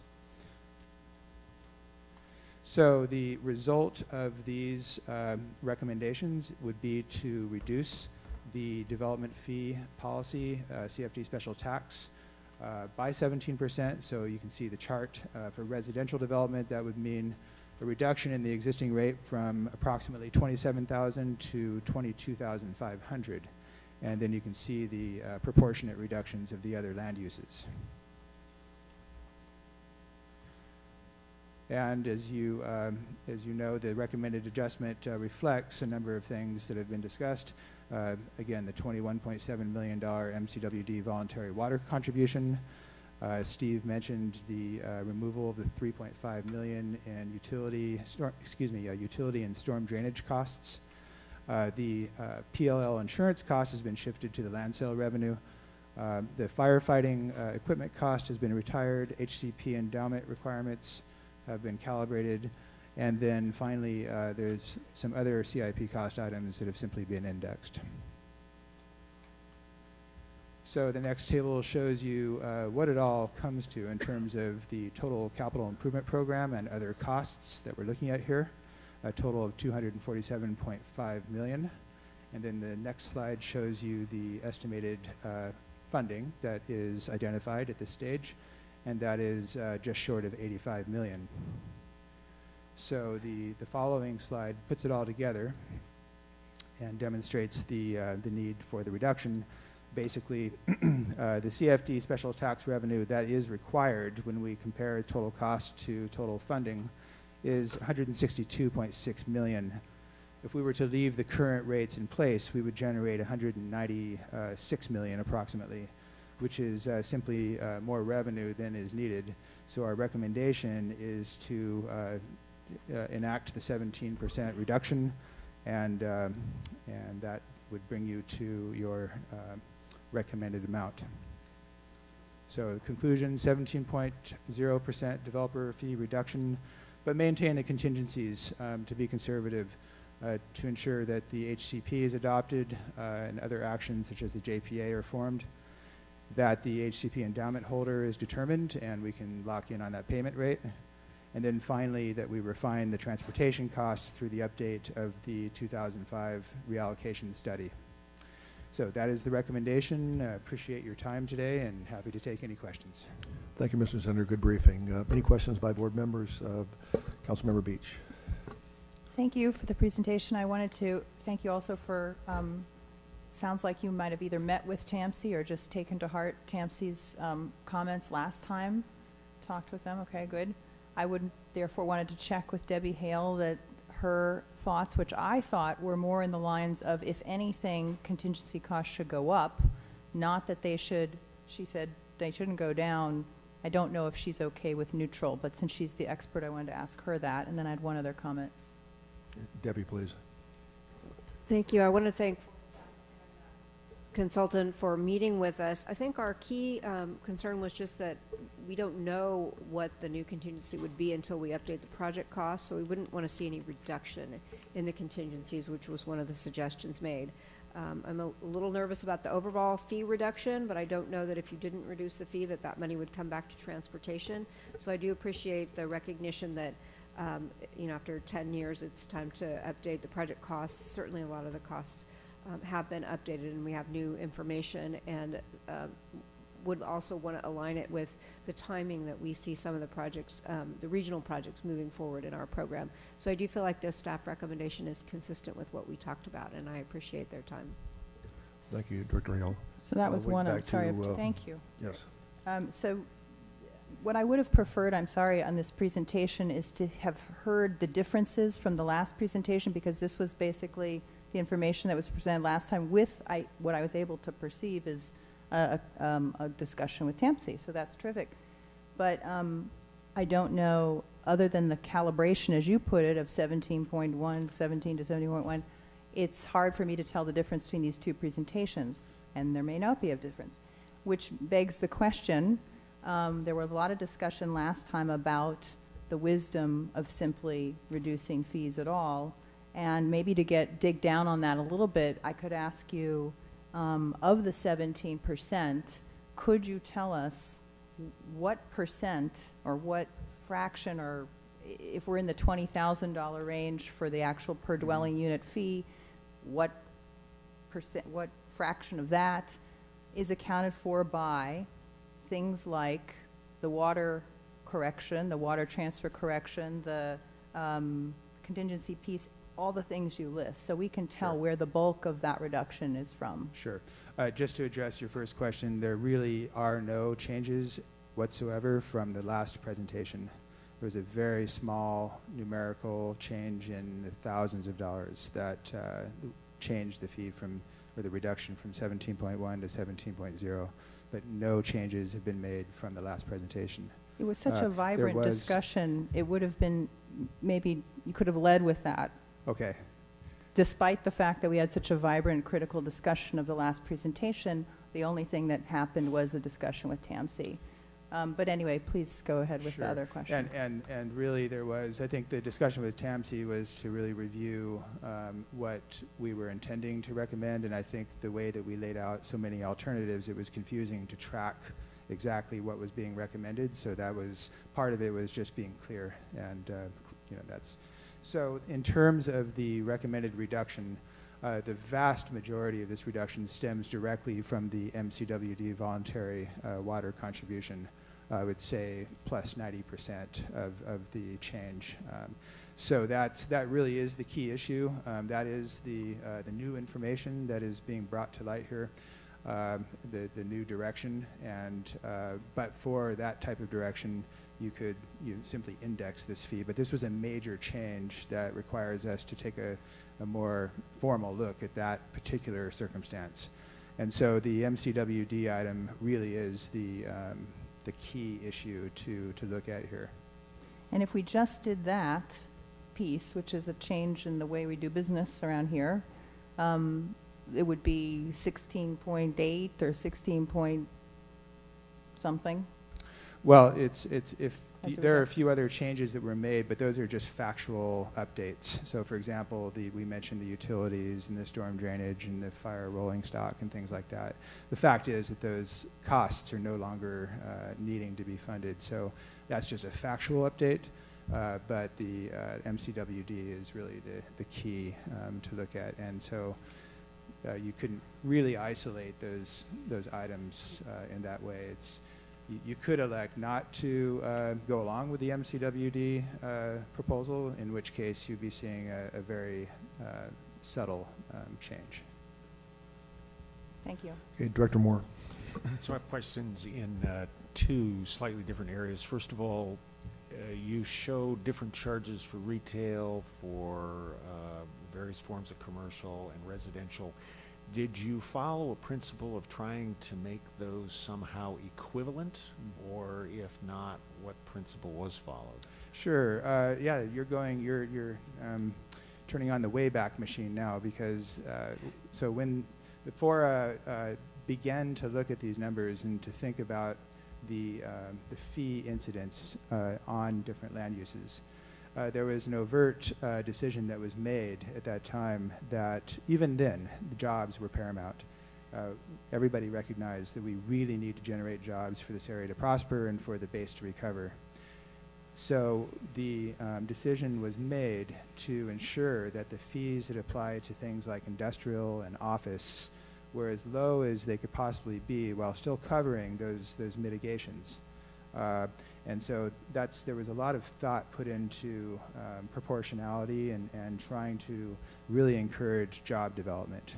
And that's so that the different levels of fee you see on a per square foot basis or per 1,000 square feet or whatever are reflective of some of those decisions. So you simply maintained those Correct. ratios in Correct. essence in these That's decreases. correct. That policy was set early on. And Michael? then, second question, second topic area, and that has to do with the $24 million remaining obligation to Marina Coast Water District. Now, I don't quite recall how far back that figure goes, but it's quite a few years. It is. And unfortunately, in the intervening years, the kinds of folks that Marina Coast Water District would have to pay to do the actual required mitigation, oddly enough, their prices have gone up. Mm-hmm. So is there any plan in this going forward for that $24 million to be indexed by the CPI or one of the engineering cost factors, or is it just it's $24 million and that's it, and we'll be struggling to figure out how to cover the delta Sure. of price increases that have occurred over this lengthy period of time? So the plan would be under the approach here is to index that, and it would go up according to the CCI on an annual basis. Okay, good. Okay, Mayor Rubio next. Thank you, Mr. Zander, for a very comprehensive presentation. The only question I have is on, well, I understand the 17% exchange. It's a wash, no pun intended. But the removal of the 3.5 for additional utility and storm drainage costs. Talk a little bit about that. I know it's been talked about, but I guess I didn't get that part. Sure, and so those are some costs that are no longer on FORA's plate. I think there were a couple of things, and I guess I'm sort of wanting to invite my friend Steve up to cover the details, because he's been tracking this very carefully. Well, basically, it's a contingency on a storm drainage program that is complete. So it's hard to have a contingency line item on an obligation that is no longer there. So that's why it's a cleanup, as David referred to it. And then similarly, for the fire fighting or wildfire fighting capacity, same thing. We have retired that obligation this year, and so usually contingencies get applied across the board as a percentage, and that's kind of how it was brought forward year after year. So it really is a cleanup, and that explains those two items. Go ahead. Yeah, Steve, So, and that takes into consideration any requirements that have come down the pike from the Fed or the state? Yes, so nothing is not covered by reducing this out. We have covered our obligation under CEQA, and we've covered all obligations that might derive from federal permitting or state requirements and so on. Thank you. Other questions by board members? Yes, Councilmember Lucius.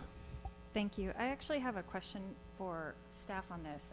Procedurally, since this recommended reduction is associated with the with eliminating the voluntary contribution to MCWD, but reducing or eliminating that contribution has to do with them increasing the capacity charge, and we chose not to vote on the capacity charge increase. So I'm just wondering if we're getting ahead of ourselves a little bit by approving this elimination of a fee or elimination of a contribution before that capacity charge is officially increased, or if our vote is what does officially increase it. Steve, do you want to answer that, please? Well, that's why we used the phrase contingent on, and the date is this odd July 5 date. The attempt is to calibrate the action that is taking place at Marina Coast Water District with this action by this board. So it would be a contingent vote. We would not have it go into effect if, for whatever reason, MCWD did not go forward with their capacity charge. That was the idea. But we want to calibrate it so that, let's just say, there was a month or 2 months where before we came back and did the commensurate reduction, you'd have a double count or an overcount, and the theory is that you'd be charging twice for the same service, which we wanted to avoid. Is that okay? Well, our next board meeting is after July 5th, right? So we vote on that capacity charge. I guess I'm just Steve? concerned about the timeline. And I don't want to get off the agenda item because I realize it's a separate agenda item, but I think these two items are related, and yet the timeline seems to be a bit off to me. I think that you point out one of the difficult aspects of this dual approval process between MCWD and FORA, which we've been going through over the past few years. And essentially, MCWD, under the facilities agreement, has certain rights and abilities to set their budget and rates and their capacity charges. And FORA is in a position to comment, agree, disagree, and so on. But we're in a situation now where it's going to be difficult for FORA to disallow a action that is already taken. So that's kind of why we're trying to calibrate. It doesn't necessarily mean that this board can't weigh in on the issue, and I fully expect that it will. And when we come back next month with the follow-on to our previous discussion of the MCWD budget and so on, you'll see that what we're concentrating on is moving forward on the policy issues that still need to be addressed, rather than simple mechanics of, you know, is the budget going to go up 6.7% or 6.8%, that kind of thing, but rather really focus in on getting the water augmentation program going forward, which this action furthers, and to make sure that there's representation for all of the members, all of the customers in the district, and those kind of things, rather than this kind of redundant process of both approving the same budget but at different times, so we have to calibrate in certain ways. So that's kind of the sausage part of the whole thing. Any other questions or comments by board? Yes, Councilmember Morton. Just following up on that, because I did notice the same thing as Director Lucius, is that we hadn't approved something and we made an assumption that appears on page 36.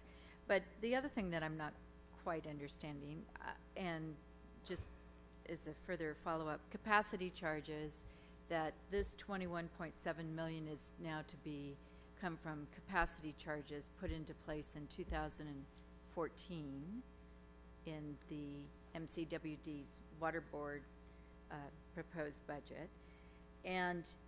But I'm assuming some capacity charges have already been collected for these past years when it was a FORA expenditure that was coming. So it would seem to me that those people that paid capacity charges previously at the lower rate set by MCWD were not contributing to this 21.7 million that's necessary. So now anybody getting a capacity charge coming from July 5th or whatever date this happens is going to be paying, I mean, we're starting to collect that 21.7 million starting 2014 as opposed to when the first capacity charge was collected. That kind of seems like an onerous shift to future capacity charges, or I'm not understanding it. So you're shaking your head yes, like I am understanding it, but I'm not. Sure. So a couple of thoughts. One is this is really a shift. It's not an increase to the overall cost incidence to a developer. In fact, I think it's slightly more efficient in our analysis. We've looked at these analyses very carefully, and we think it's actually a bit more efficient to the development community if it goes to MCWD as opposed to being paid as part of the FORA fee. The second thing is that we do a lot of this type of work in communities across the state, and it's not uncommon that these types of fees change or charges will change from time to time. And sometimes there are people that might have marginal benefit or some marginal detriment as a result of those changes. But that really is, as a developer, you're gauging these eventualities, and you're making decisions about the prospects for profit and so forth.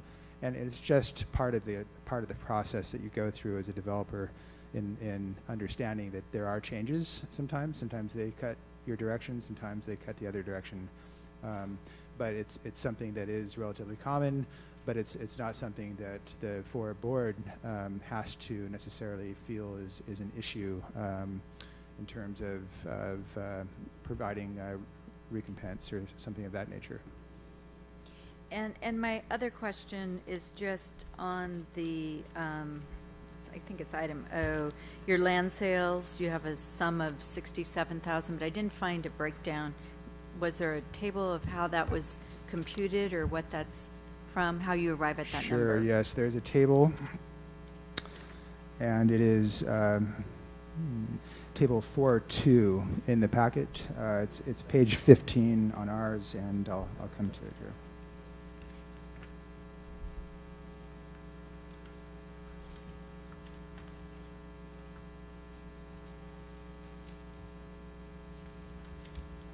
Thank you. Councilmember Beach. Last time we touched on the issue of trying to predict development collection fees collection, and that we had a forecast that was quite a bit off for last year. We had 1.5 million versus a forecast of 11 million.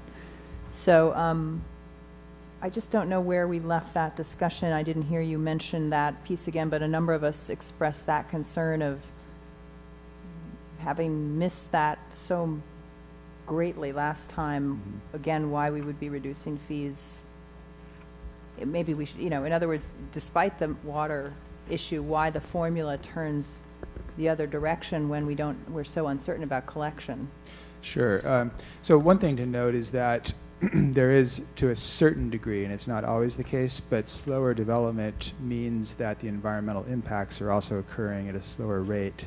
So the mitigation projects that are addressing those impacts can come along at a bit slower rate, and that in reality is what happens. The one exception to that I would call out is the HCP, because that just has to start, and that's we've talked about those dynamics. As far as the development schedule itself, it is extremely difficult to get it exactly right. I think that there has been a lot of scrutiny applied, and I know that FORA staff worked very diligently with each community to ask questions and to understand the basis for those projections. And I believe that this year we're more likely to hit those projections just because we finally have a semblance of a recovery underway, and we are seeing evidence of growth right now. So we're optimistic that these projections are going to be much more in line with reality, and there are no guarantees. My crystal ball is not that much better than yours, but we've worked hard to try to get those as close as possible using the evidence that's available to us. Any other board? Yes, Director Moore. Yeah, just a comment kind of in response to Councilmember Morton's comments. So the current capacity charges, I think they went into effect somewhere in the 2005-2006 timeframe, and it did include a lowered capacity charge to be made up for by the $21 million voluntary contribution. Now, and please don't take this as a complaint or a criticism, because it's not. I'm just reciting facts here. None of that $21 million was provided to Marina Coast Water District in this period of time when there has been some development, East Garrison and some on the dunes, where the reduced capacity charge has been paid. I'm assuming that, but I don't know for a fact, that FORA staff have been collecting the impact fees for that development during the same period of time, some of which was supposed to be accumulated towards the $21 million. But didn't come to us. Okay, that's a FORA policy. I'm okay with it. It only has a consequence that drove us in the most recent round of proposing new capacity charges. In the absence of the $21 million, we had to make them high enough to make up for what didn't come in. So had some of the $21 million been paid over the last 8-9 years, the implication is that we would be looking for a smaller, and I couldn't tell you how much smaller, but we'd be looking for a smaller increase in capacity charges going forward. But we do have to recover our costs, so that's what our consultants told us the numbers were, and the numbers are the numbers. Thank you. Any other board member questions or comments? Yes. Did someone have an answer to that 21 million? Did we get 21 million over the last couple of years? Well, I want that question answered. So someone's asking what happened to the money. Steve. Like we have the money in an account somewhere, so let's account for it. The way I would answer it is no, we did not collect 21 million. So that's one of the reasons that MCWD probably would like to move to the capacity charge process, and why David, the consultant, is saying it's more efficient is there's no in the finance business, we call it a revenue stream. You want to have a guaranteed revenue stream that you can count on, that you can bond against, or that you can make sure that is going to be there. So the best we could have done would have been to, when we receive it, we could put it aside like we've done with the habitat conservation endowment, but we wouldn't, in terms of basic negotiation, we also would not just hand the money over until we have a project that it's aimed at, and so that's another reason why we wouldn't have actually paid any money out so far. Okay, thank you. I think it's for you too, Steve. I want to talk about building removal, blight removal, and I was looking for the line item, but I want to know, when is FORA going to pay off their obligations to the jurisdictions? And my understanding is it's $2.2 million towards Marina's blight removal and $4 million roughly for Seaside's blight removal, building removal. How long is it going to take before we pay that off? You referenced the balance of the building removal costs, and they are indeed occurring in the Seaside Surplus 2 area and in the Stockade area of Marina. And they're dependent on collection of land sale revenue. So it's a very similar conversation. As the dollars come in, we've been a pay-as-you-go organization, and so we will take a project and delineate which one we're going to move to next, and it's a fairly finite universe now. We do have it in I don't have my glasses on at the moment, but maybe Ivana can just mention which page, but we have modeled it out, so we make an attempt at least over the period of time of the CIP to show you what we expect the expenditures to take place, but we certainly do intend to. So it's just one question for you then, Steve. So it's possible that as these organizations or individuals or just the economy period, if there's no development per se on the former Fort Ord, then FORA can go away and Seaside and Marina still holding the bag for $2.2 million worth of blight removal and $4 million for Seaside of blight removal. That would be a worst case scenario. Well, if we don't have any more development, is that true or not true? Yeah, I think so. If development just collapsed and then FORA went away, you would be in exactly that situation. And one more. So, we will have, the economy's going to turn around, I guess, and we will have some development, but the blight removal is not a priority for FORA's expenditures. I'm sure it's not the top priority. If worse come to worse and we only had $4 million over the next 6 years, it all wouldn't go to Seaside's blight removal. Is that a fair statement? Well, what I would say is that the blight removal program came out of the colloquium as something that we did need to turn our attention to in a much more aggressive way. And so that was brought before the board as part of our work plan for this year. So we are turning our attention to that very issue, and I think you are underlining that we need to bring that back here. Yeah. Also underneath the colloquium was slow down on development, so we won't use that as a guide. I want to ask the attorney a question about if land sales determine the amount of money that these jurisdictions get for blight removal, what type of impact would it have if we were not able to sell Preston Park? I don't want to get into the legal argument. I just want to get into revenues coming in. I mean, where would... Long term, it would have a significant impact. All right, thank you. Okay, any other questions, comments by board members? To that last question. Go ahead. So the 1.75 million annually from the rents, that does not go to blight removal, it goes into a different fund, is that correct? From Preston Park. So, because the FORA is getting 1.75 million in rents and has been receiving those rents, what is that money used for? Well, the budget that you just passed outlines where those funds go. Currently, the FORA and Marina split 50% each of the net revenues from Preston Park.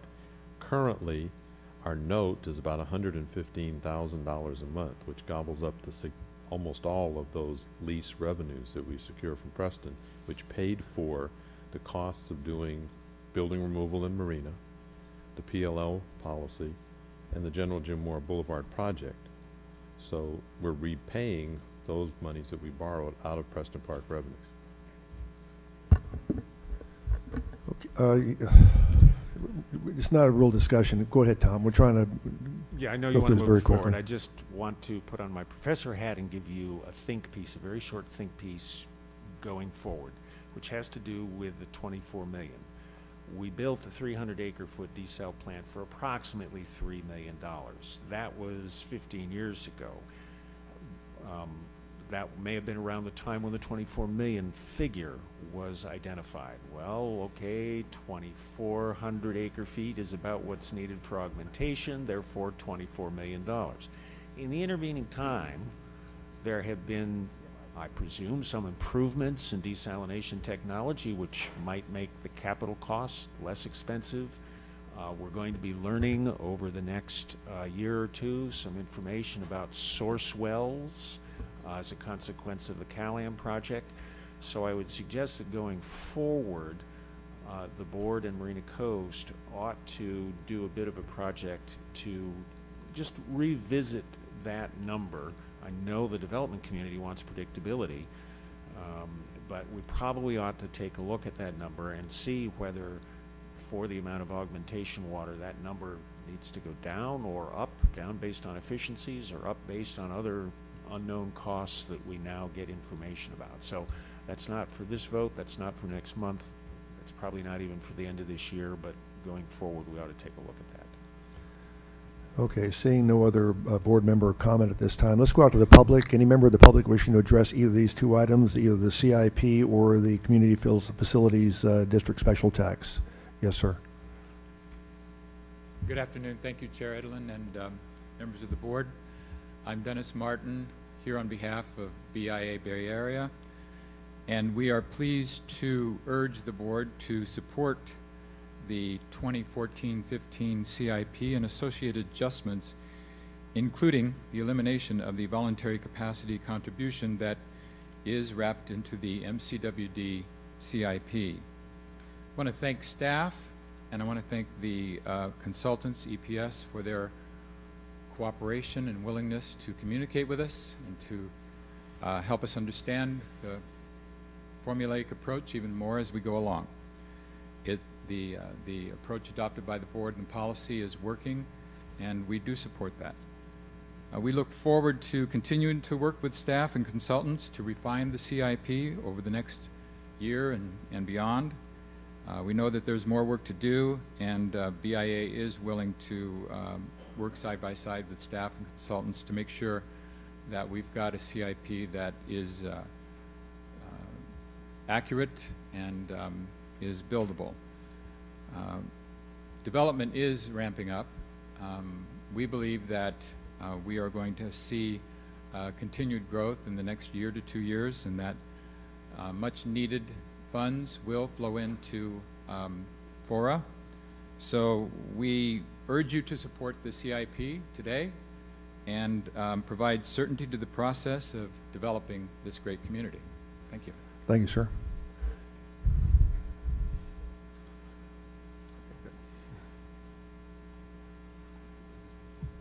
Good afternoon, Nancy Amadeo, City of Marina. In watching the slides, something caught my eye. It said Preston Park land sale loan repayment as CIP and other related costs. And then down below it says land sale revenues, and it's about $67 million that was anticipated in revenues. And I wanted to know if the loan repayment is related to the land sale revenues. If so, how? And are you making assumptions about future current litigation and future resolution in relationship to this assumption? And if you are, I would like to know how appropriate that is. Thank you. Thank you, Councilmember. Mr. Mayor. Thank you, Chair.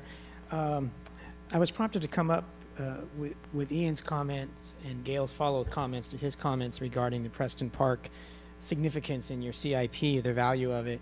And I thought I heard your staff say that the sale of Preston Park would be a significant hit, whether it didn't happen, if it didn't happen.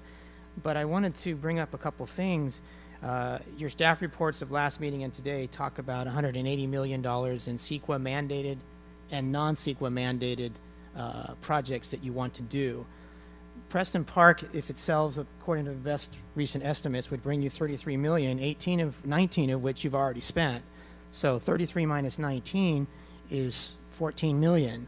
So how the loss of 14 million is going to significantly give you a hit on your 180 million of CEQA and non-CEQA mandated projects, I think it would benefit if we had a little bit more evidence or support of that conclusion by staff. It's my understanding that your 1.5, 1.7 million that you've gotten every single year for the last 18 years, that is a significant amount of money that you've received, but you're still in the hole or the challenge that you're in. So I don't know how you think that 14 million is somehow going to either turn things around or make a significant hit on your plans if it doesn't come to pass. So I just wanted to try to put a little reality into what I believe are in these numbers that you're talking about with Preston Park. Thank you. Thanks. Our next public speaker.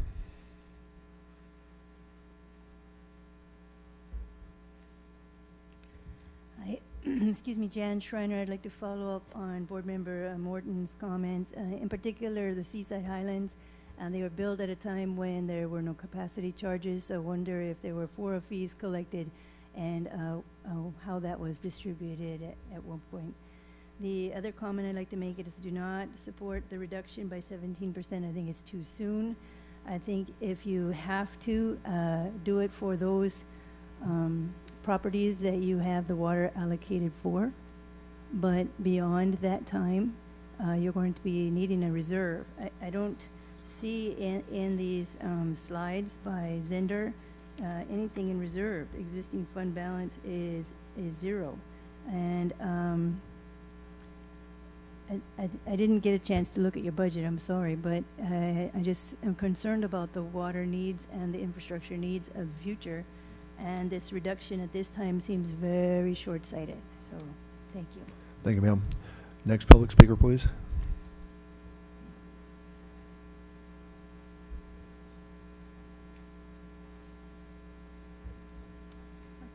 So I have two questions. One of which is, I was in looking through that CIP project, where would I find the map? There was a couple of places on there that didn't maps for them, and it was specifically the connection between Crescent Avenue Marina, and I wasn't sure whether it was Abrams Park or Abrams Drive. So if that map's either on FORA website or TMC website, or that's one question. And then the second question is, I want to say this carefully because I am not casting any aspersions. I do not feel that anyone is necessarily doing anything wrong, but since you all possibly sit on different boards that have overlapping issues, and Steve Collins is in the news right now, my question is to the attorney.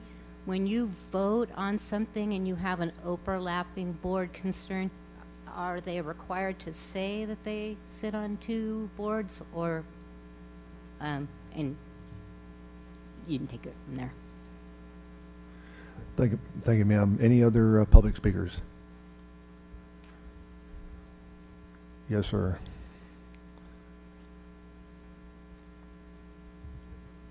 Good afternoon, Mr. Chairman, members of the board. My name is Jim Fletcher. I'm with East Garrison. We're actively developing the East Garrison community right now. And of course, we're very, very interested in the discussion you're having, because we're paying these fees every week. A couple of interesting things, and I think you should be commended for this formulaic approach that's been adopted, because, not to be overly simple, but it is kind of a simple approach. It's a source and use analysis. You look at, what am I going to use, what do I need money for, and what's it going to be used for? And I think there's been a pretty deep dive on assessing what all of the costs are going to be. And then you look at your source of funds. What can you identify as best you can forecast them? And there's always going to be a difference of opinion. It's not a perfect science, of course, but there is a revenue stream and source of funds that can be identified. And the delta is what you're collecting in the fee. And we're going to look at this every year. So we will be able to make adjustments as we go, minimal adjustments, hopefully. The reason I support this reduction is, for me, it's pretty much a net wash. There's really three components of the fee that are being reduced. The voluntary water contribution is going from FORA to Marina Coast Water District. We're going to pay them instead of you, and they're going to get the money. So far, we've been paying our share of the voluntary water fee, and I don't think it's gotten to Marina Coast. So I think this is a good thing. And by the way, even though we've been paying a lower sewer and water capacity charge to Marina Coast when we pull a permit, set a meter, our home buyers are paying a monthly capacity fee that they won't be paying once the higher charges go in, if I understand the presentations that Brian Lee and his consultants have made. So for me, not to reduce the fee by this amount that FORA is not going to collect, I'm going to pay it over here, would be a double payment. I don't think that would be appropriate. The other components are really small. $3.5 million of the contingency for the stormwater facilities, as Steve has pointed out. 30 seconds. Okay, has already been completed, so the contingency is not necessary. And the firefighting equipment's already been done. So I think this is a good process. We can argue about the assumptions, and that should be part of the dialogue, but overall, I think we're getting close to the right number, and we'll be looking at it every year as we go forward. Thank you. Thank you, sir. Any other members of the public wishing to address the board on any of these two items?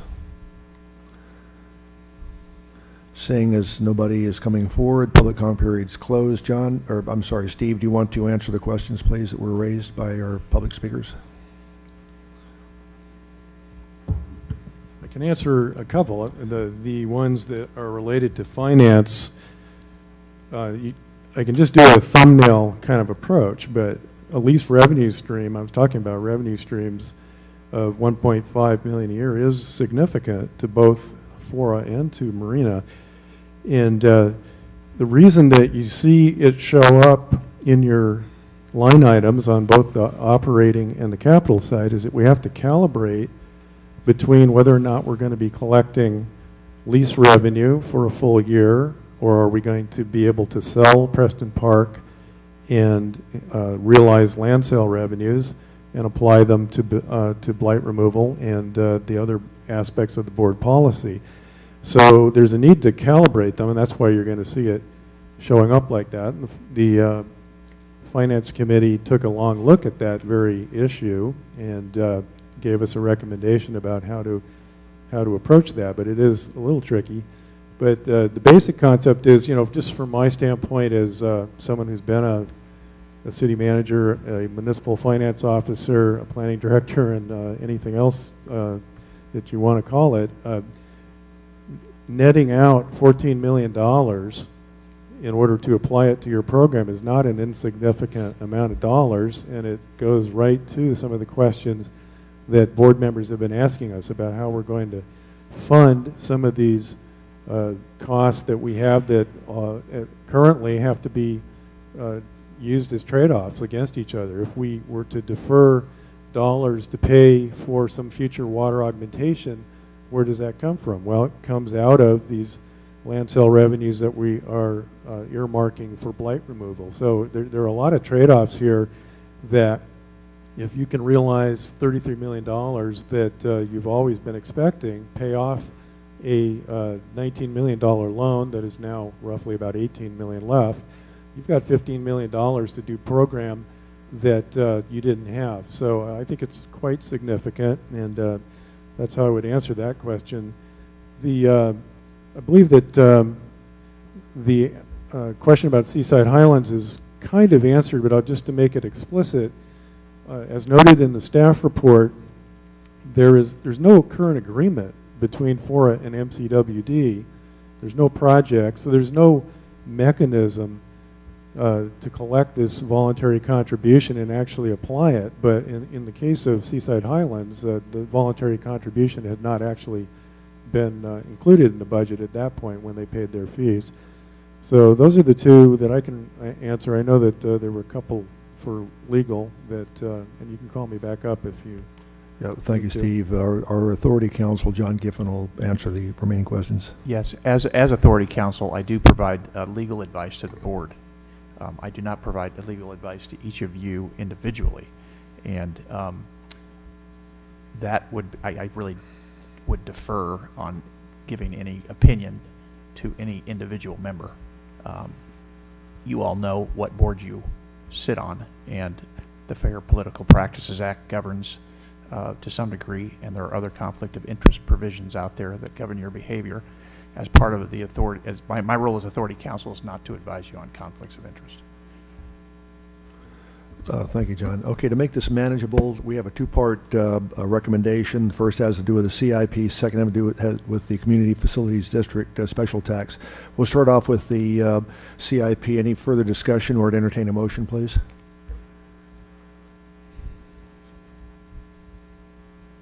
Yes, Councilmember Lucius. Move that we approve the 2014-2015 Fort Ord Reuse Authority Capital Improvement Plan. Yeah, we have a motion on the floor. Is there a second? Second. And Mayor Rubio, second. Any discussion on the motion? Let's have a roll call vote, please. Mayor Pro Tem Beach? Yes. Chair Edelin? Aye. Mayor Gunter? Aye. Councilmember Lucius? Yes. Councilmember Morton? Mayor Pro Tem O'Connell? No. Mayor Pro Tem Oglesby? Yes. Mayor Pendergrass? Yes. Mayor Rubio? Yes. Councilmember Selfridge? No. The motion received majority support. Will return for a second vote. Yeah, thank you. Next is the resolution with regard to the Community Facilities District special tax. Any discussion or to entertain a motion?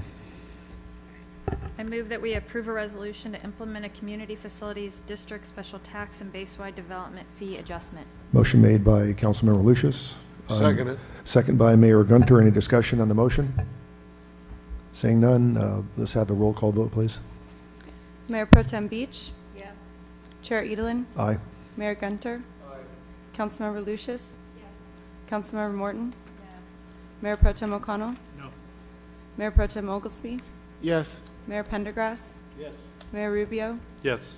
Councilmember Selfridge? Yes. Motion motion received majority support and will return for a second vote. Thank you very much. As is our practice, both of these items will be brought back for a second vote at our next meeting. Thank you. Next, we have consider certification in whole or in part of the City of Seaside zoning code amendments relating to the 2013 zoning code update as consistent with the 1997 Fort Ord reuse plan. Josh, take it away.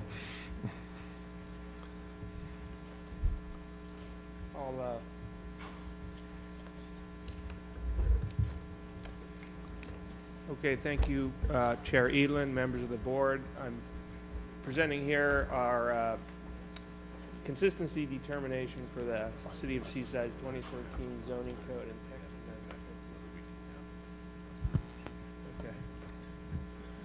So just as by way of setting the stage for the consistency determination types, as a reminder, you have two categories of consistency determinations: the legislative land use decisions that pertains to things like general plans, general plan amendments, redevelopment plans, and zoning. Or you have the development entitlement consistency determinations dealing with specific plans, subdivision maps, parcel maps, things of that nature. And in this case, you're facing a decision about a legislative land use decision that pertains to the 2013 zoning code amendments made by the City of Seaside, and you basically have three options that are shown here. You can concur in the City of Seaside's legislative land use decision for the 2013 zoning code amendment. You can withhold certification of the zoning code amendments until the City of Seaside adopts any suggested modifications, or you can deny without prejudice. So let's see here. Just as for some background, in December of 2004, the FORA board found the 2004 City of Seaside general plan consistent with the base reuse plan. In February of this year, the City of Seaside City Council adopted their 2013 zoning code amendments. In May, they brought those items to us for consideration, a review and consideration as consistent with the reuse plan. We did that review according to our standard procedures and came forward with a recommendation for certification, which was presented to the admin committee, and they also received a presentation by the Seaside staff. and came forward with a recommendation for certification at that time. Just to set a context, in California, the general plan provides the framework for zoning, and so your zoning codes are generally designed in reference to your general plans and not vice versa.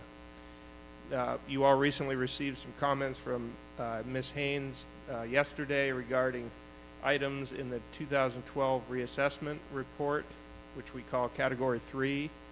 In the letter, she requests the board withhold consistency certification. There's a point that was important to note. In our master resolution, the board authority may only refuse to certify zoning ordinances, zoning district maps, or other legislative land use decisions on the grounds that such actions do not conform with or are inadequate to carry out the provisions of the general plan certified as consistent with the reuse plan. In this case, the zoning code amendments are in regards to the 2004 general plan that was found consistent with the reuse plan. So some items to consider, just as I stated, the zoning code amendments pertain to the consistent 2004 general plan. Any proposed projects coming forward will be required through a development entitlement consistency review to have that review. The reassessment report Category 3 items are part of the board-approved 2014 FORA work plan. Those are items that we're actively working on through the admin committee, and we have met with the cities of Seaside, cities of Marina, and the county to address the items that were brought up in Ms. Haynes' letter and are called out in the reassessment report.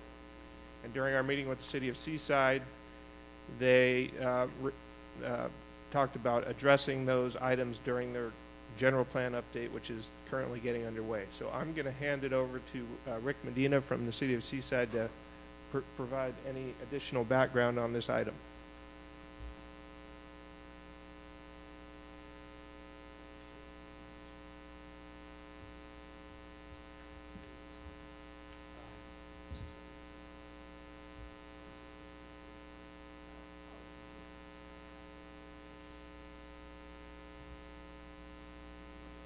Chair Elin, members of the board. The Seaside Zoning Code text amendments, these are text amendments. And maybe I'll wait till the PowerPoint gets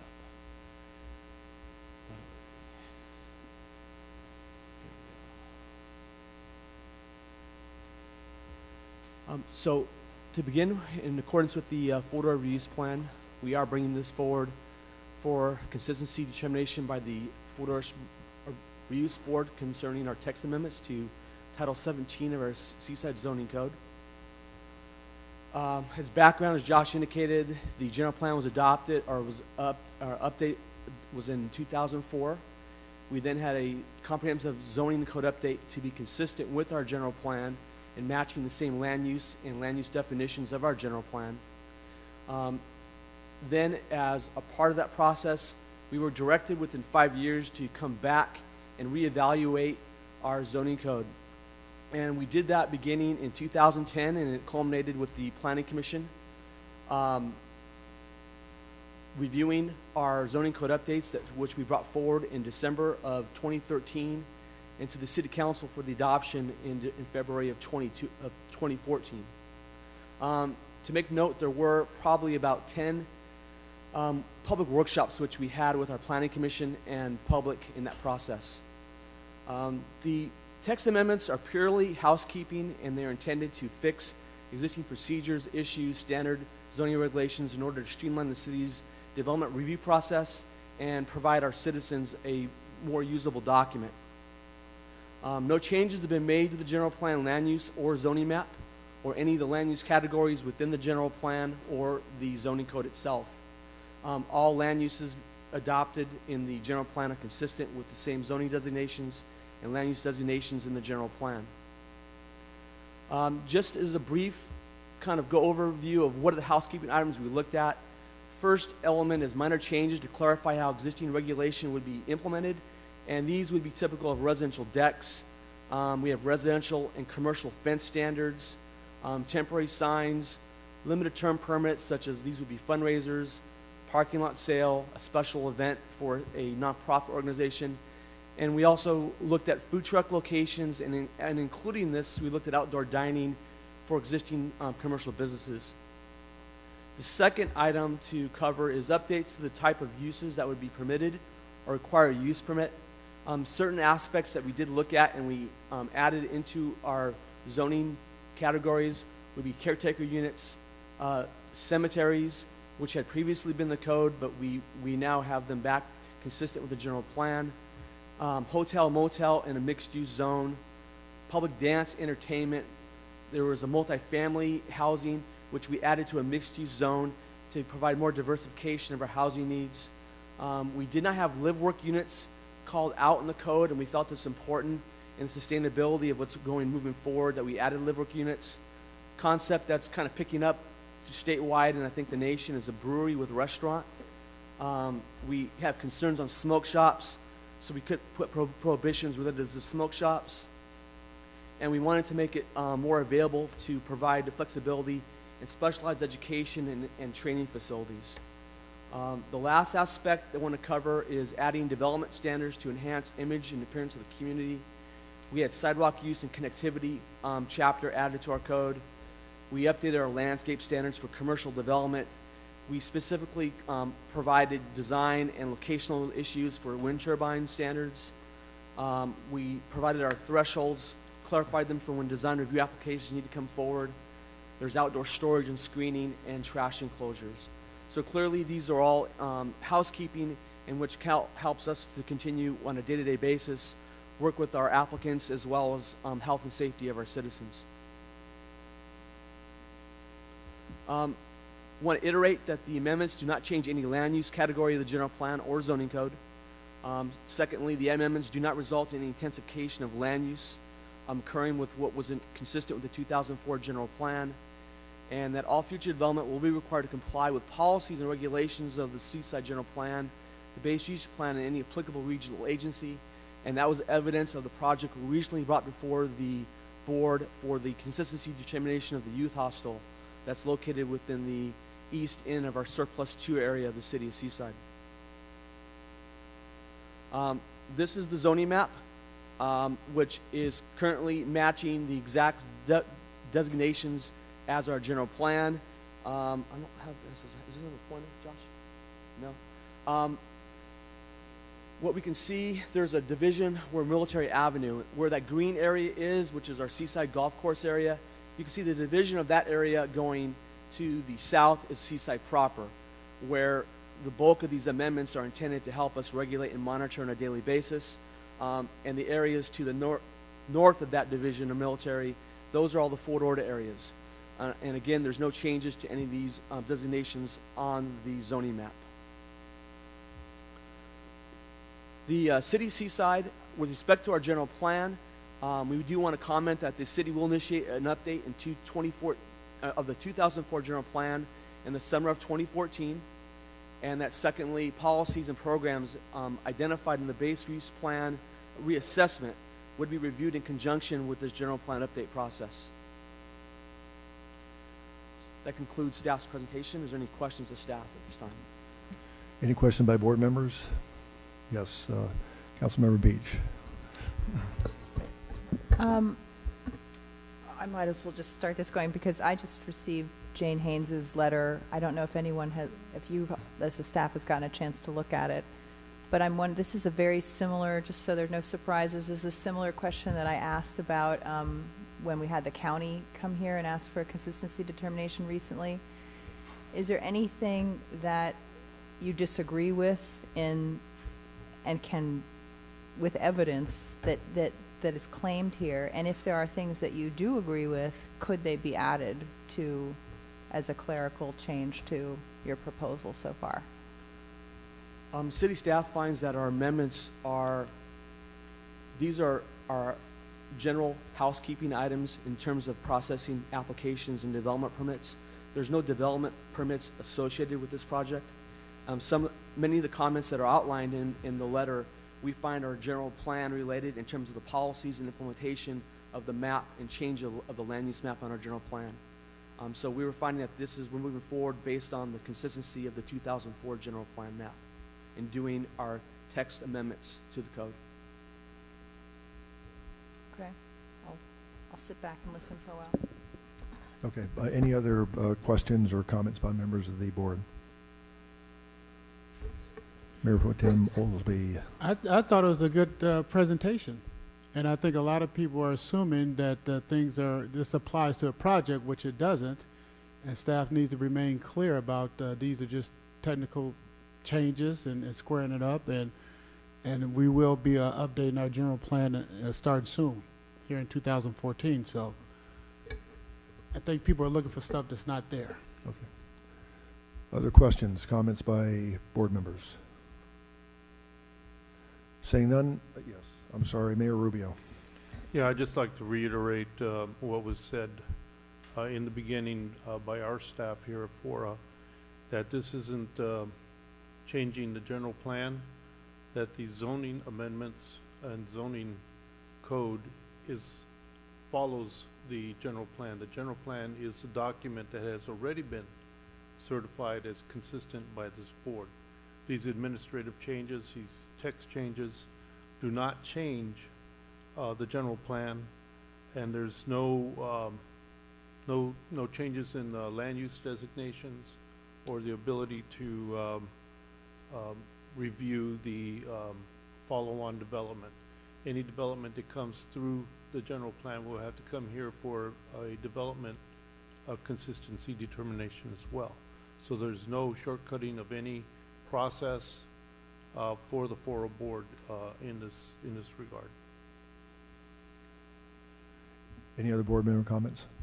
Saying none, let's go out to the public. Any member of the public wishing to address this issue for the board?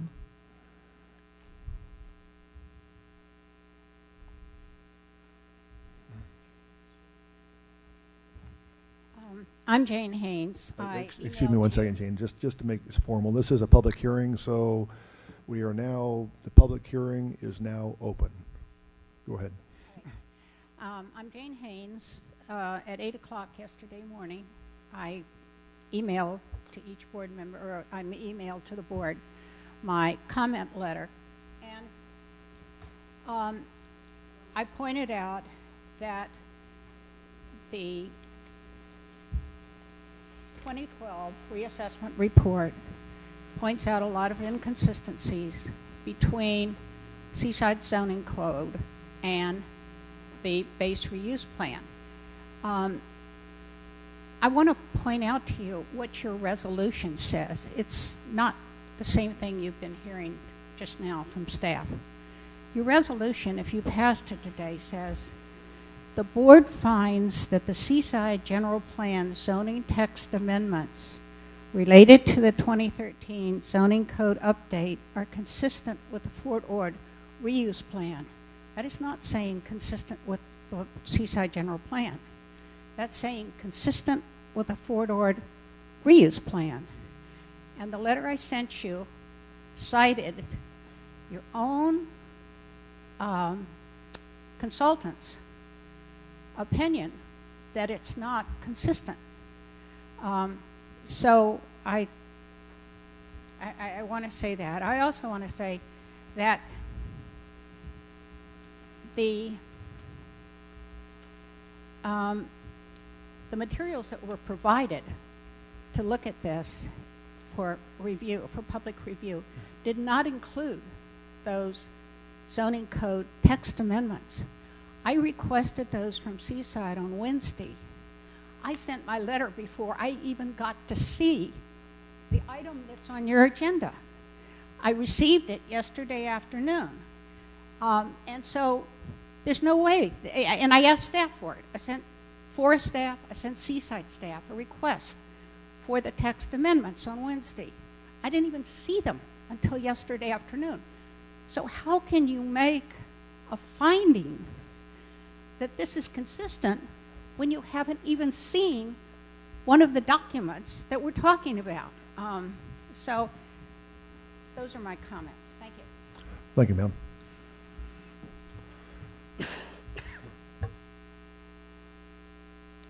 Christy Markey, Supervisor, Jane Parker's office.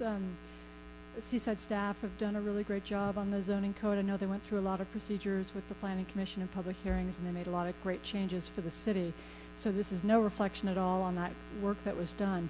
But there are inconsistencies between the zoning code and the base plan, one of which was not mentioned in Jane Haynes' letter, but it was mentioned in a Stamp Erickson letter, which I understand you all received at the dais today, that the densities don't match. And there's a program in the base plan that says Seaside is supposed to align its densities with the base plan densities. That relates to housing densities and commercial densities. So there are problems with the document. It's not, there aren't problems with the changes that were made.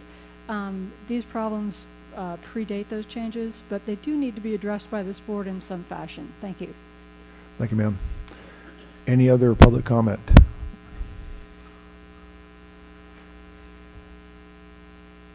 Margaret Davis. Ms. Beach is correct that this goes again to the same argument as pertained to the Monterey County request for consistency determination. FORA's job is to make sure zoning is consistent with the regional plan. And Jane Haynes, who is highly respected in this room, points out about 15 ways it's not. Housing density, mitigations, overbooked, etc. And ironically, sometimes there's so many good specific reasons that Ms. Haynes gives that this board tunes them out. When consistency determination issues come up like this, it's FORA's one chance to determine that something is inconsistent and mandate a correction. If you approve it, even though it's not really consistent, you're done. You have only one bite of the apple. If Seaside developers take this, they build in accordance with Seaside zoning, and FORA can't complain and can't act. This is the same problem as with the Monterey County General Plan. You have one pop at enforcing the base reuse plan, which is your one job. You can see how much you've already eroded your authority in the city of Seaside. Please don't compound the fault. Hundreds of thousands of dollars have been spent to create and implement the base reuse plan. If FORA doesn't hold every jurisdiction to the plan with blindfolded judgment, irrespective of the party applying, irrespective of all special pleading, forgetting about not wanting to be a bad guy, what was the point of creating FORA? What was the point of extending FORA? What is FORA's mission? Why are you all sitting here? FORA was extended to make sure a comprehensive regional plan is enforced. Any zoning created by Seaside, Marina, the county, Delray Oaks, etc., needs to conform to the base reuse plan, and as Ms. Haynes ably pointed out, this does not. Seaside has offered no argument in rebuttal of Ms. Haynes' points. Please discharge your duty and your reason for being here by enforcing the base reuse plan and rejecting this non-conforming rezoning. Thank you. Thank you, ma'am. Next public speaker, please. Any other members of the public wishing to address the board on this issue? Okay, the public hearing is now closed. Josh, can you answer some of the questions that were raised by the speakers, please?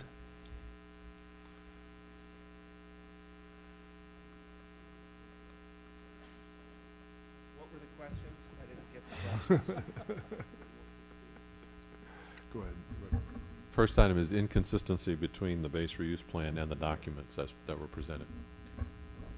Well, as I said in the beginning, the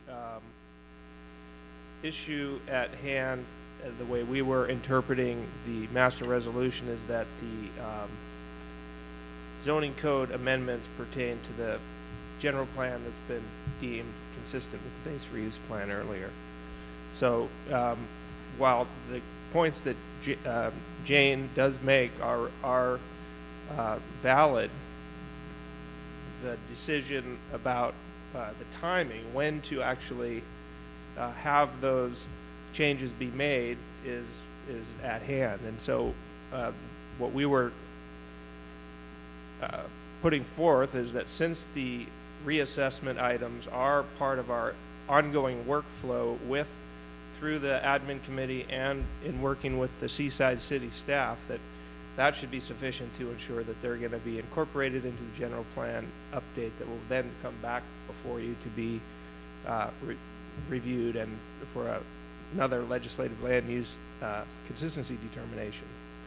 So again, the choice would be up to you in terms of the Josh, could you also comment on the point about receiving the information with regard to the text changes? Let's see. We received a late afternoon request Wednesday afternoon from Jane, and Seaside staff was able to respond within a 24-hour period.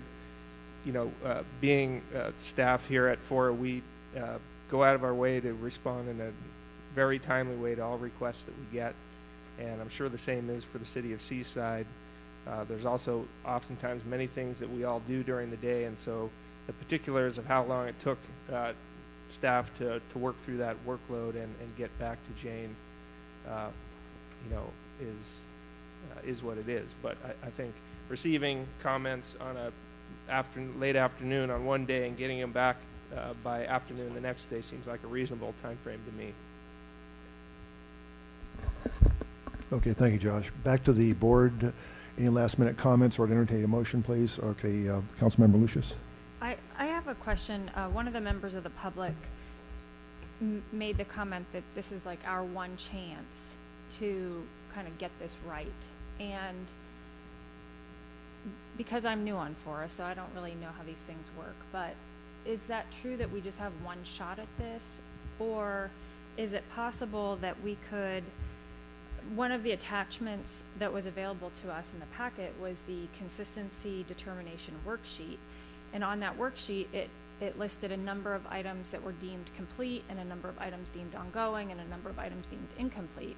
So is it possible that we could, that we don't just have one chance, but that we could certify those items that are complete as consistent and then say, you know, okay, we're going to review those ongoing items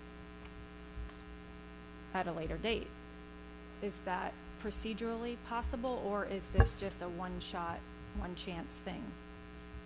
Well, there's a number of permutations that would be procedurally possible, but the comment that was made that I think is relevant, you know, Margaret made it, but I think it's relevant to Jane's material, which is there's only one bite at the apple, and internally at least we're looking at it as at least 3 bites at the apple, maybe a 4th.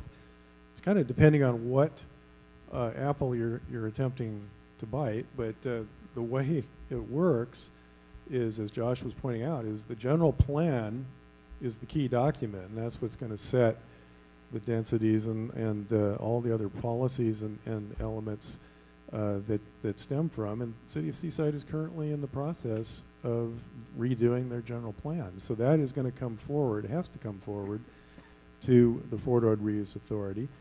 And more importantly, I think, because sort of working through the fog, you know, what people are concerned about are projects, and any project that is going to be processed is going to have to come back to this board, and that's at least your second bite at the apple. And all of these items that Jane raises in her letter have to be dealt with at that time or prior to that time.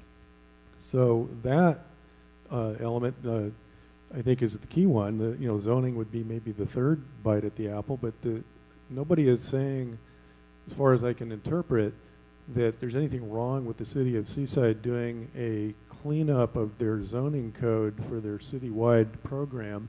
And because they're also required to submit any changes to their zoning plan that are pertinent to Fort Ord, they have to submit them for a consistency determination. I haven't heard anyone saying that somehow that zoning code is faulty, that there's something inappropriate in it. So it actually doesn't even rise to the level of the conversation that we were having about the Monterey County General Plan, because that was a general plan amendment. Then finally, what Josh mentioned was that we have a policy issue going on whereby we're actually dealing with these items in the category 1 through 4 process, and it's always been fully intended to bring back to this board ways in which oak woodland plans and all the other items that Jane mentions in her letter bring them up to consistency with the base reuse plan. So anyway, that's kind of the way I look at it. So I don't think it's your one shot per se at dealing with this, but you know, that's how we look at it internally.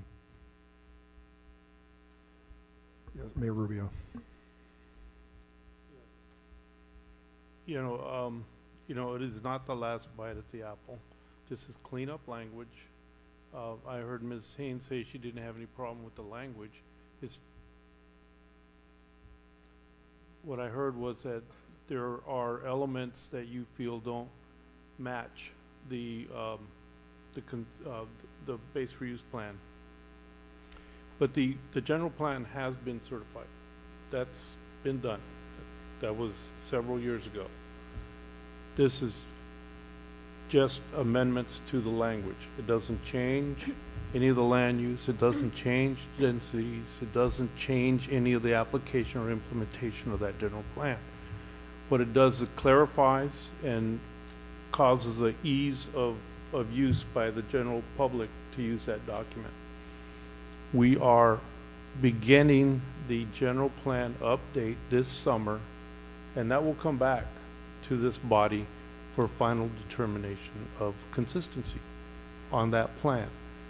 So that will also incorporate all the issues or requirements of the reassessment process that we haven't finished going through yet, and that will clean up all this this question of whether, you know, all the elements are correct or not. And I anticipate a robust discussion on that. But this, again, stems from the general plan that's already been certified as consistent. So I really don't see what the problem is, but you know, that's not to belittle anybody's opinions, but it's almost ministerial. Thank you. If I don't see any other comments at dinner, yes, Councilmember Morton. Yes, this is the one bite at the apple, and I disagree with Steve's comment that you have 3 bites. Once you determine something is consistent, when a project comes in, if it meets consistency with the zoning ordinance, then we have to find as a FORA board that it's consistent. And Ms. Haynes has pointed out that on page 113, we're being asked to find that the Seaside General Plan zoning text amendments are consistent with the four-door base reuse plan. We're not being asked to determine if they're consistent with the Seaside General Plan. What I want to point out is that Seaside has a general plan that was approved in 2004, and it's now 10 years later, 2014, and they're just now cleaning up zoning to comply with a general plan that was approved 10 years ago. So to say, go ahead and implement these zoning changes today because they conform with the 10-year-old plan, and we're coming next month, sometime, to relook at the general plan for consistency, it may take another 10 years before those get cleaned up. There is that delay. The approval today as these being consistent means they go into effect. It means that developers' projects can rely on these zoning and these densities that are laid out in these zoning that are inconsistent with the base reuse plan. It is clear that these are not consistent with the base reuse plan. Our own professionals have told us that. It is time for us to take the stand, delay this until after you bring your general plan back for consistency, your amendments to your general plan.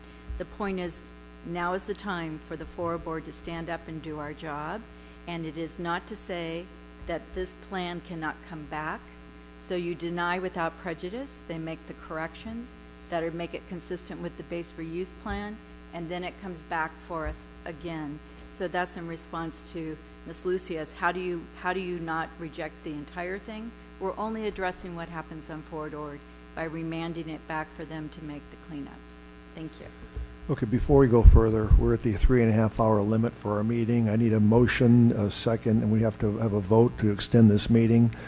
We have the remainder of this this item to go on. Then we have the second vote for the Preston Park, the Marina Salinas multimodal corridor, and the regional trails. I'd like to have a vote, first of all, just extend this. We get this out of the way, then we'll discuss where we want to go after that. So if I can have we should be done in 15 minutes, I would think, with regard to this item. If I could have a motion, please. I can move to finish this item. I cannot move to do anything else. No, we're just going to do one at a time, then I'll give you the options after that. So do we have? Second on that. Okay, we have a motion by Councilmember Beach, second by Councilmember Morton. Any discussion? All in favor signify by saying aye. Aye. Okay, we've got 15 minutes to go. Next on deck is, I believe, Councilmember Beach. I wondered if this is maybe a question to staff, if we have the authority at this juncture to change the recommendation of the board that we're voting on from being consistent with the forward reuse plan to being consistent with their own general plan, which then, so that's one thought. The other thought, I just wanted to follow up on Councilmember Morton's comment that, and also Mayor Rubio's comment that this is coming back to us shortly through the general plan review. I'm kind of curious as to why the cart is before the horse. If it's all coming back anyway, is it all right to, or is it logical, maybe this is a question for Seaside, to just let it all come correct in the end? But to the first question, maybe staff could tell me about the recommendation change. Yeah, I have checked with council. Yes, you do have the authority to amend this. This whole thing has been provided to the public. The public is here if they want to hear this. If you want to make adjustments to the language of the resolution, it sounds like that's what you're intending to do. You have that authority. Mayor Rubio, do you want to address that at all? Staff was coming forward okay. too. Thank you. Perhaps Seaside staff could address Right. the second half of the question. This is staff. Good afternoon. Good afternoon, Chair and Board. First of all, the amendments in front of you are amendments to our existing approved zoning code that was approved in 2006. The general plan of the City of Seaside was approved in 2004. After the general plan was approved, we then did a comprehensive update to our zoning code. Because of the comprehensive update, the document was different in terms of formatting, and the Planning Commission at that time had concerns that the document itself was not usable, or the interpretations that were going to be made by staff and the usability by the public would be difficult, and that there would be items in the zoning code that would require either a clarification or an amendment. What's in front of you is that for 3 to 5 years, staff has been writing down all of the little things that needed to be clarified, figures that need to be redrawn, etc., in which this amendment is in front of you. The general plan of the City of Seaside and the zoning code of the City of Seaside was deemed consistent by this board, one in 2004 and one in 2006. What's in front of you are amendments that make no changes to any of the uses, make no changes that is of significance to the original zoning code that was adopted in 2006. As for the general plan that we are embarking, it was recommended to us by the state, of course, that every 10 years a general plan needs to be updated. In light of the fact that we had received the state request and requirement, and in light of the fact that the FORA board had done a recent reassessment, we then went to the City Council and said, it's time to redo our general plan and to update it. And in that process, the City Council said, yes, that's a very good idea. Keep in mind, the amendment on the zoning code has been a 4-year process. We started this in 2010. It got adopted in 2014 as far as amendments are concerned. But as far as the new update on the general plan, we intend to embark on that this summer, and it is our intent, and thank you, Ms. Haynes, and all of the comments that has been received, both in terms of the County of Monterey's general plan concerns and all of the other concerns that have been raised, and the results of the reassessment. Staff will indeed include that as we move forward in updating our new general plan. I hope that assists you in understanding that the amendments in front of you are very minor and it's a cleanup of our 2006 zoning code. Thank you. Yeah, thank you. Did you have a follow-up question on that, Councilmember Beach? Sorry, I just want to clarify.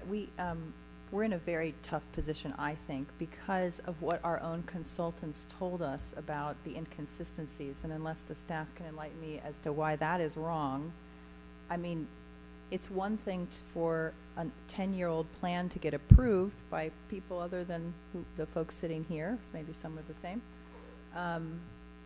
But once it's been pointed out to us by a $500,000 study that there are some things that need to be fixed about that former board action, and here we are at the moment where we're supposed to fix potentially the former board action, I don't know why we don't just ask them to fix it. If it is not to discount all the 4 years of work, but to actually add another month or two, I hope, of work to finish the corrections that they themselves began. So I would love for someone to tell me why we are supposed to disregard our own $500,000 study that tells us to be on the lookout next time the consistency stuff is in front of us. Mayor Rubio. Well, let's wait for the response. Okay, go ahead, Steve. Well, I guess the response would be that there's no intention at all to disregard the recommendation that the consultant who did the reassessment provided. And in fact, it's our intention to go through every single one of those items, and we've already started to do so. And we brought that before this board as a part of our work plan for this fiscal year. And so we've begun to meet with every single jurisdiction. A lot of the things that were mentioned in that reassessment had to do with redundant items that each of the jurisdictions has the same kind of check mark that they're going to have to deal with, and we've received tremendous cooperation. So we have been working with Marina, Monterey County, Seaside, and Delray Oaks, and anyone else with outstanding projects left. And in fact, FORA also was on that list as not having completed work that the base reuse plan requires. And that is why the Regional Urban Design Guidelines program has been aggressively brought forward, and we're working on it currently. So what we're saying here, and we are distinct from Seaside staff and others, you know, what FORA staff is telling you is that we're not disregarding this at all. We're working on every single one of these items. They will be brought back to this board and dealt with, and they have to be, because you cannot bring a project before you can't get an entitled project through without a consistency determination. So there's no way that some project floating in space is going to be able to use this update cleanup of Seaside zoning code to somehow sneak through and get approved. That is kind of the issue, I think, that is in the background. But that project has to come back to FORA, and if it's a major project, then you can imagine what kind of scrutiny it's going to receive. Similarly, the general plan, once Seaside completes their update, will have to come back here for a full and complete evaluation. Now, unfortunately, that isn't going to happen in the next month or two. I'm pretty sure that it's going to take them considerably longer than that. So what we're hoping we can do is get some work done, move some things forward, continue doing the work of the authority without coming into a complete gridlock, because we have this list of items that are incomplete and have to be completed. That's the best answer I can give, and I think it's reasonable. Mayor Rubio. Yes, this isn't the first time the city thought to bring this forward. We had it on our agenda several times, and we took it back to the city to make sure that we could get consensus at staff and at the administrative committee to make sure that we had dotted all the I's, crossed all the T's in regards to what the policy here at FORA is. And we feel that we've done that. We've done the work, and here it is. Now we're facing a requirement to make the entire general plan consistent based on the reassessment that hasn't been finished yet. And we plan on doing that, but that is the general plan update. These are just zoning amendments. And if you recall, staff said in 2006, we have a zoning a certification of consistency. So if you don't approve these amendments, we have a zoning that's consistent with the base reuse plan as certified by this board. So we don't do the little amendments, we still have our zoning amendment. So, okay, don't pass it. We'll just wait till we're done with our general plan, and that's it. You haven't accomplished anything. Okay, I think we've had both sides of the issue. No, you haven't had both sides. Okay, go ahead. No, I've been waiting since we extended the meeting. Mayor Pro Tem Oglesby side, go ahead. No, I've been waiting since we extended the meeting, so I just wanted to. And someone came up, and I think the mayor just laid it out, you know, and it was asked earlier, how many bites had the apple?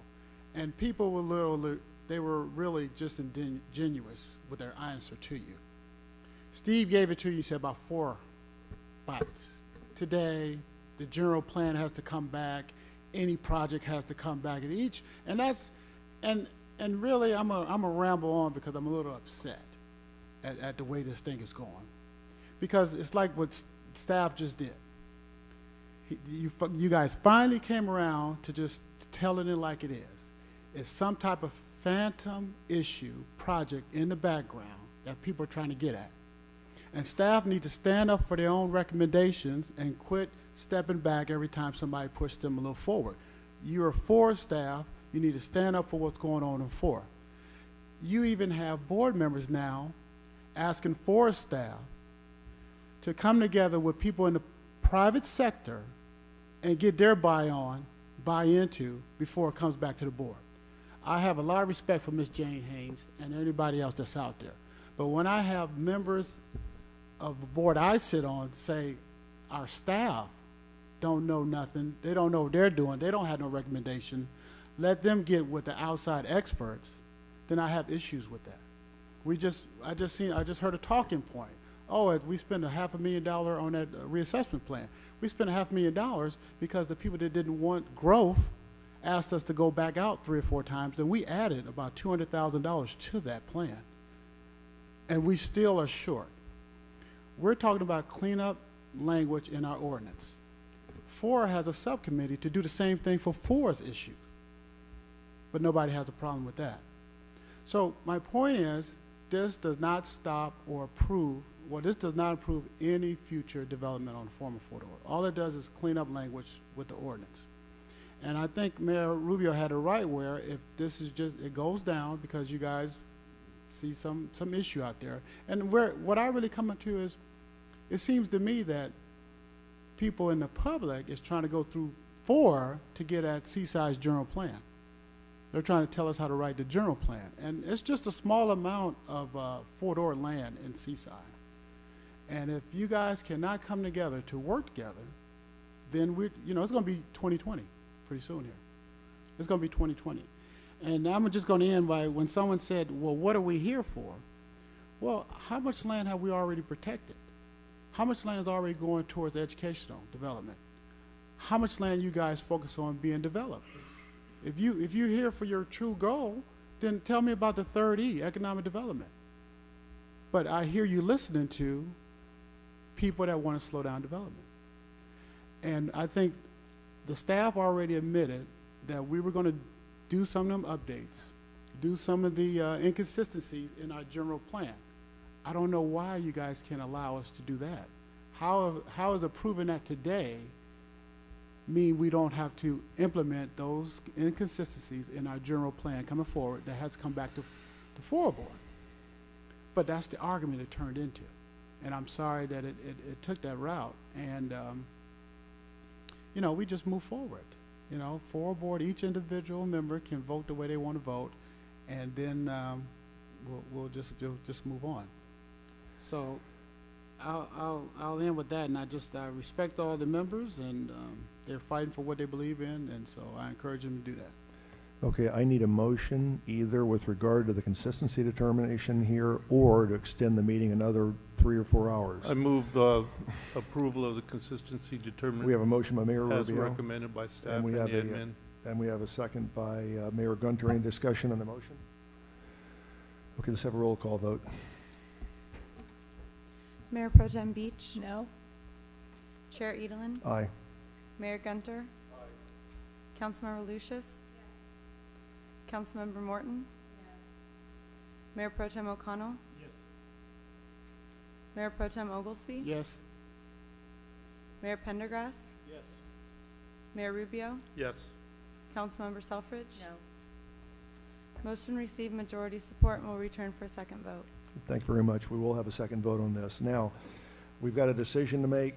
We're way past time right now. We're going to need we've got several other items to cover theoretically, which could take a considerable amount of time, especially the next item.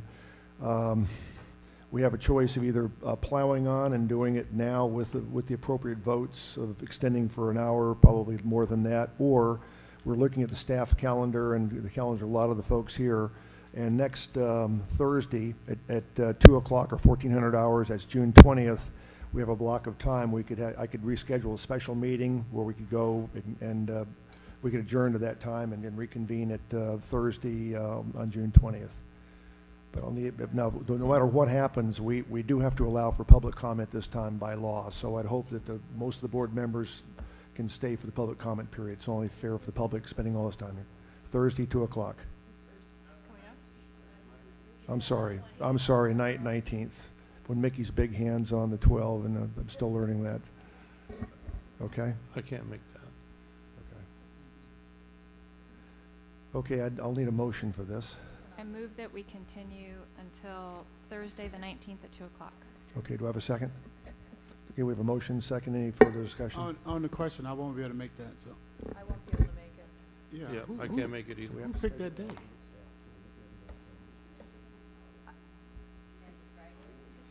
Okay, we'll schedule it and adjourn to that time, and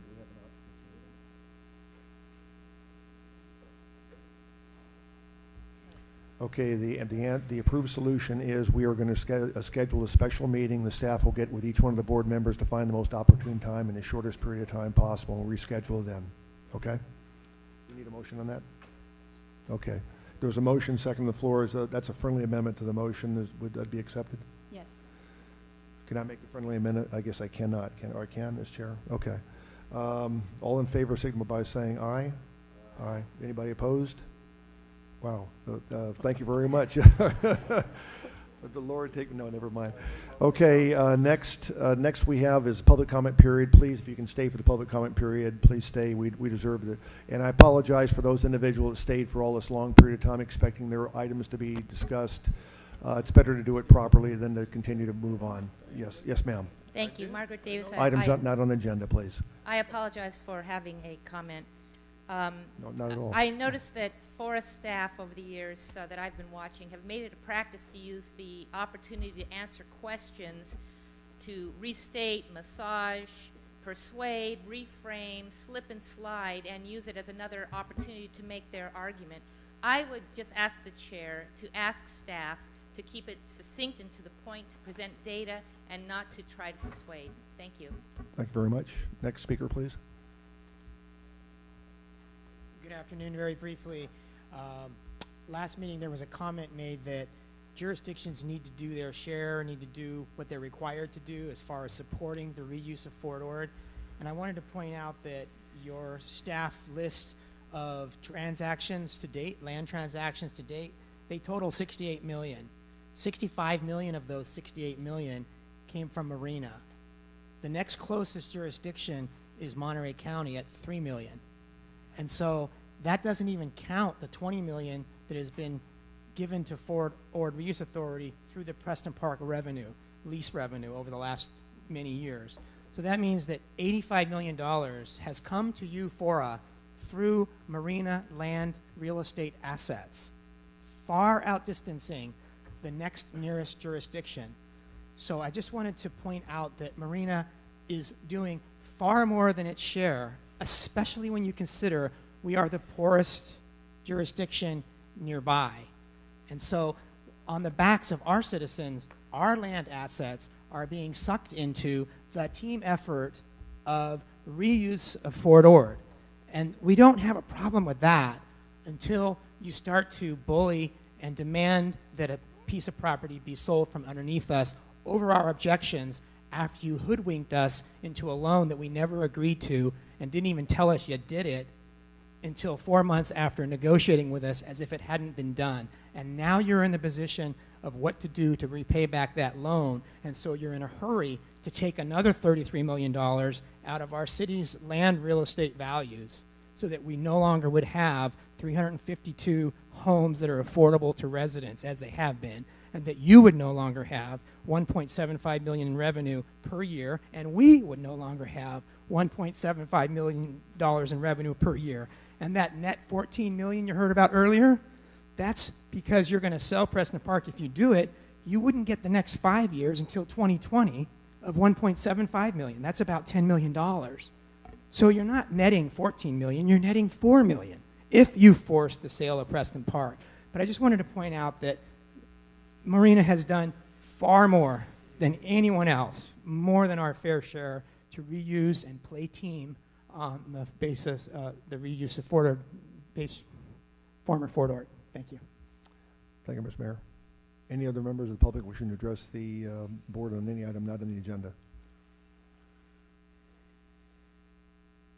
I'd like to also, this is Jan Schreiner, I'd like to also speak for the residents of Marina and some of the terms that we sometimes hear being thrown around by FORA members really recently. You know, I hear that term about people who want to stop growth, and I feel sad for the developers that people would insult them in that way, especially members of this board. It is those people who are holding up the growth right now. It is those developers who would prefer more profit than what they can get right now. You know, Marina was told that Marina Heights, those homes would be built and sold for $250,000. You know, people would love to buy those homes at $250,000. Before allowed those to be built without any deed restrictions. So it's not the people like myself who are concerned about intelligent growth with transit and shopping centers incorporated into every neighborhood. It is those people who wanted 1,000 homes with nothing else. Those are the people who have slowed your growth. So please think about that, how you use your terms and who you're damaging when you speak of those people who have not grown the way you expected. And then about Marina, I used to hear a term about becoming a world-class city. Well, you know, guess what? We already are a world-class city. We have water. On the Monterey Peninsula, that's an unusual resource. This town has water. This town has awards for being a fabulous place for raising a family. This town has award-winning writers, artists, athletes. So think good things about Marina as you go forward and the amount of support and contribution that we have made to this regional well-being. Thank you. Thank you, ma'am. Next speaker, please.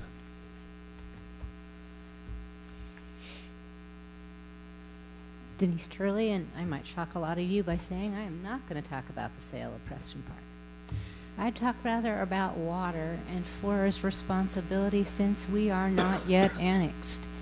And we are a stepchild at Marina Coast Water. We're not angry at Marina Coast Water. We realize there's some issues that still have to be surmounted, but FORA, we don't get to vote. You are our vote. We ask that you remember that.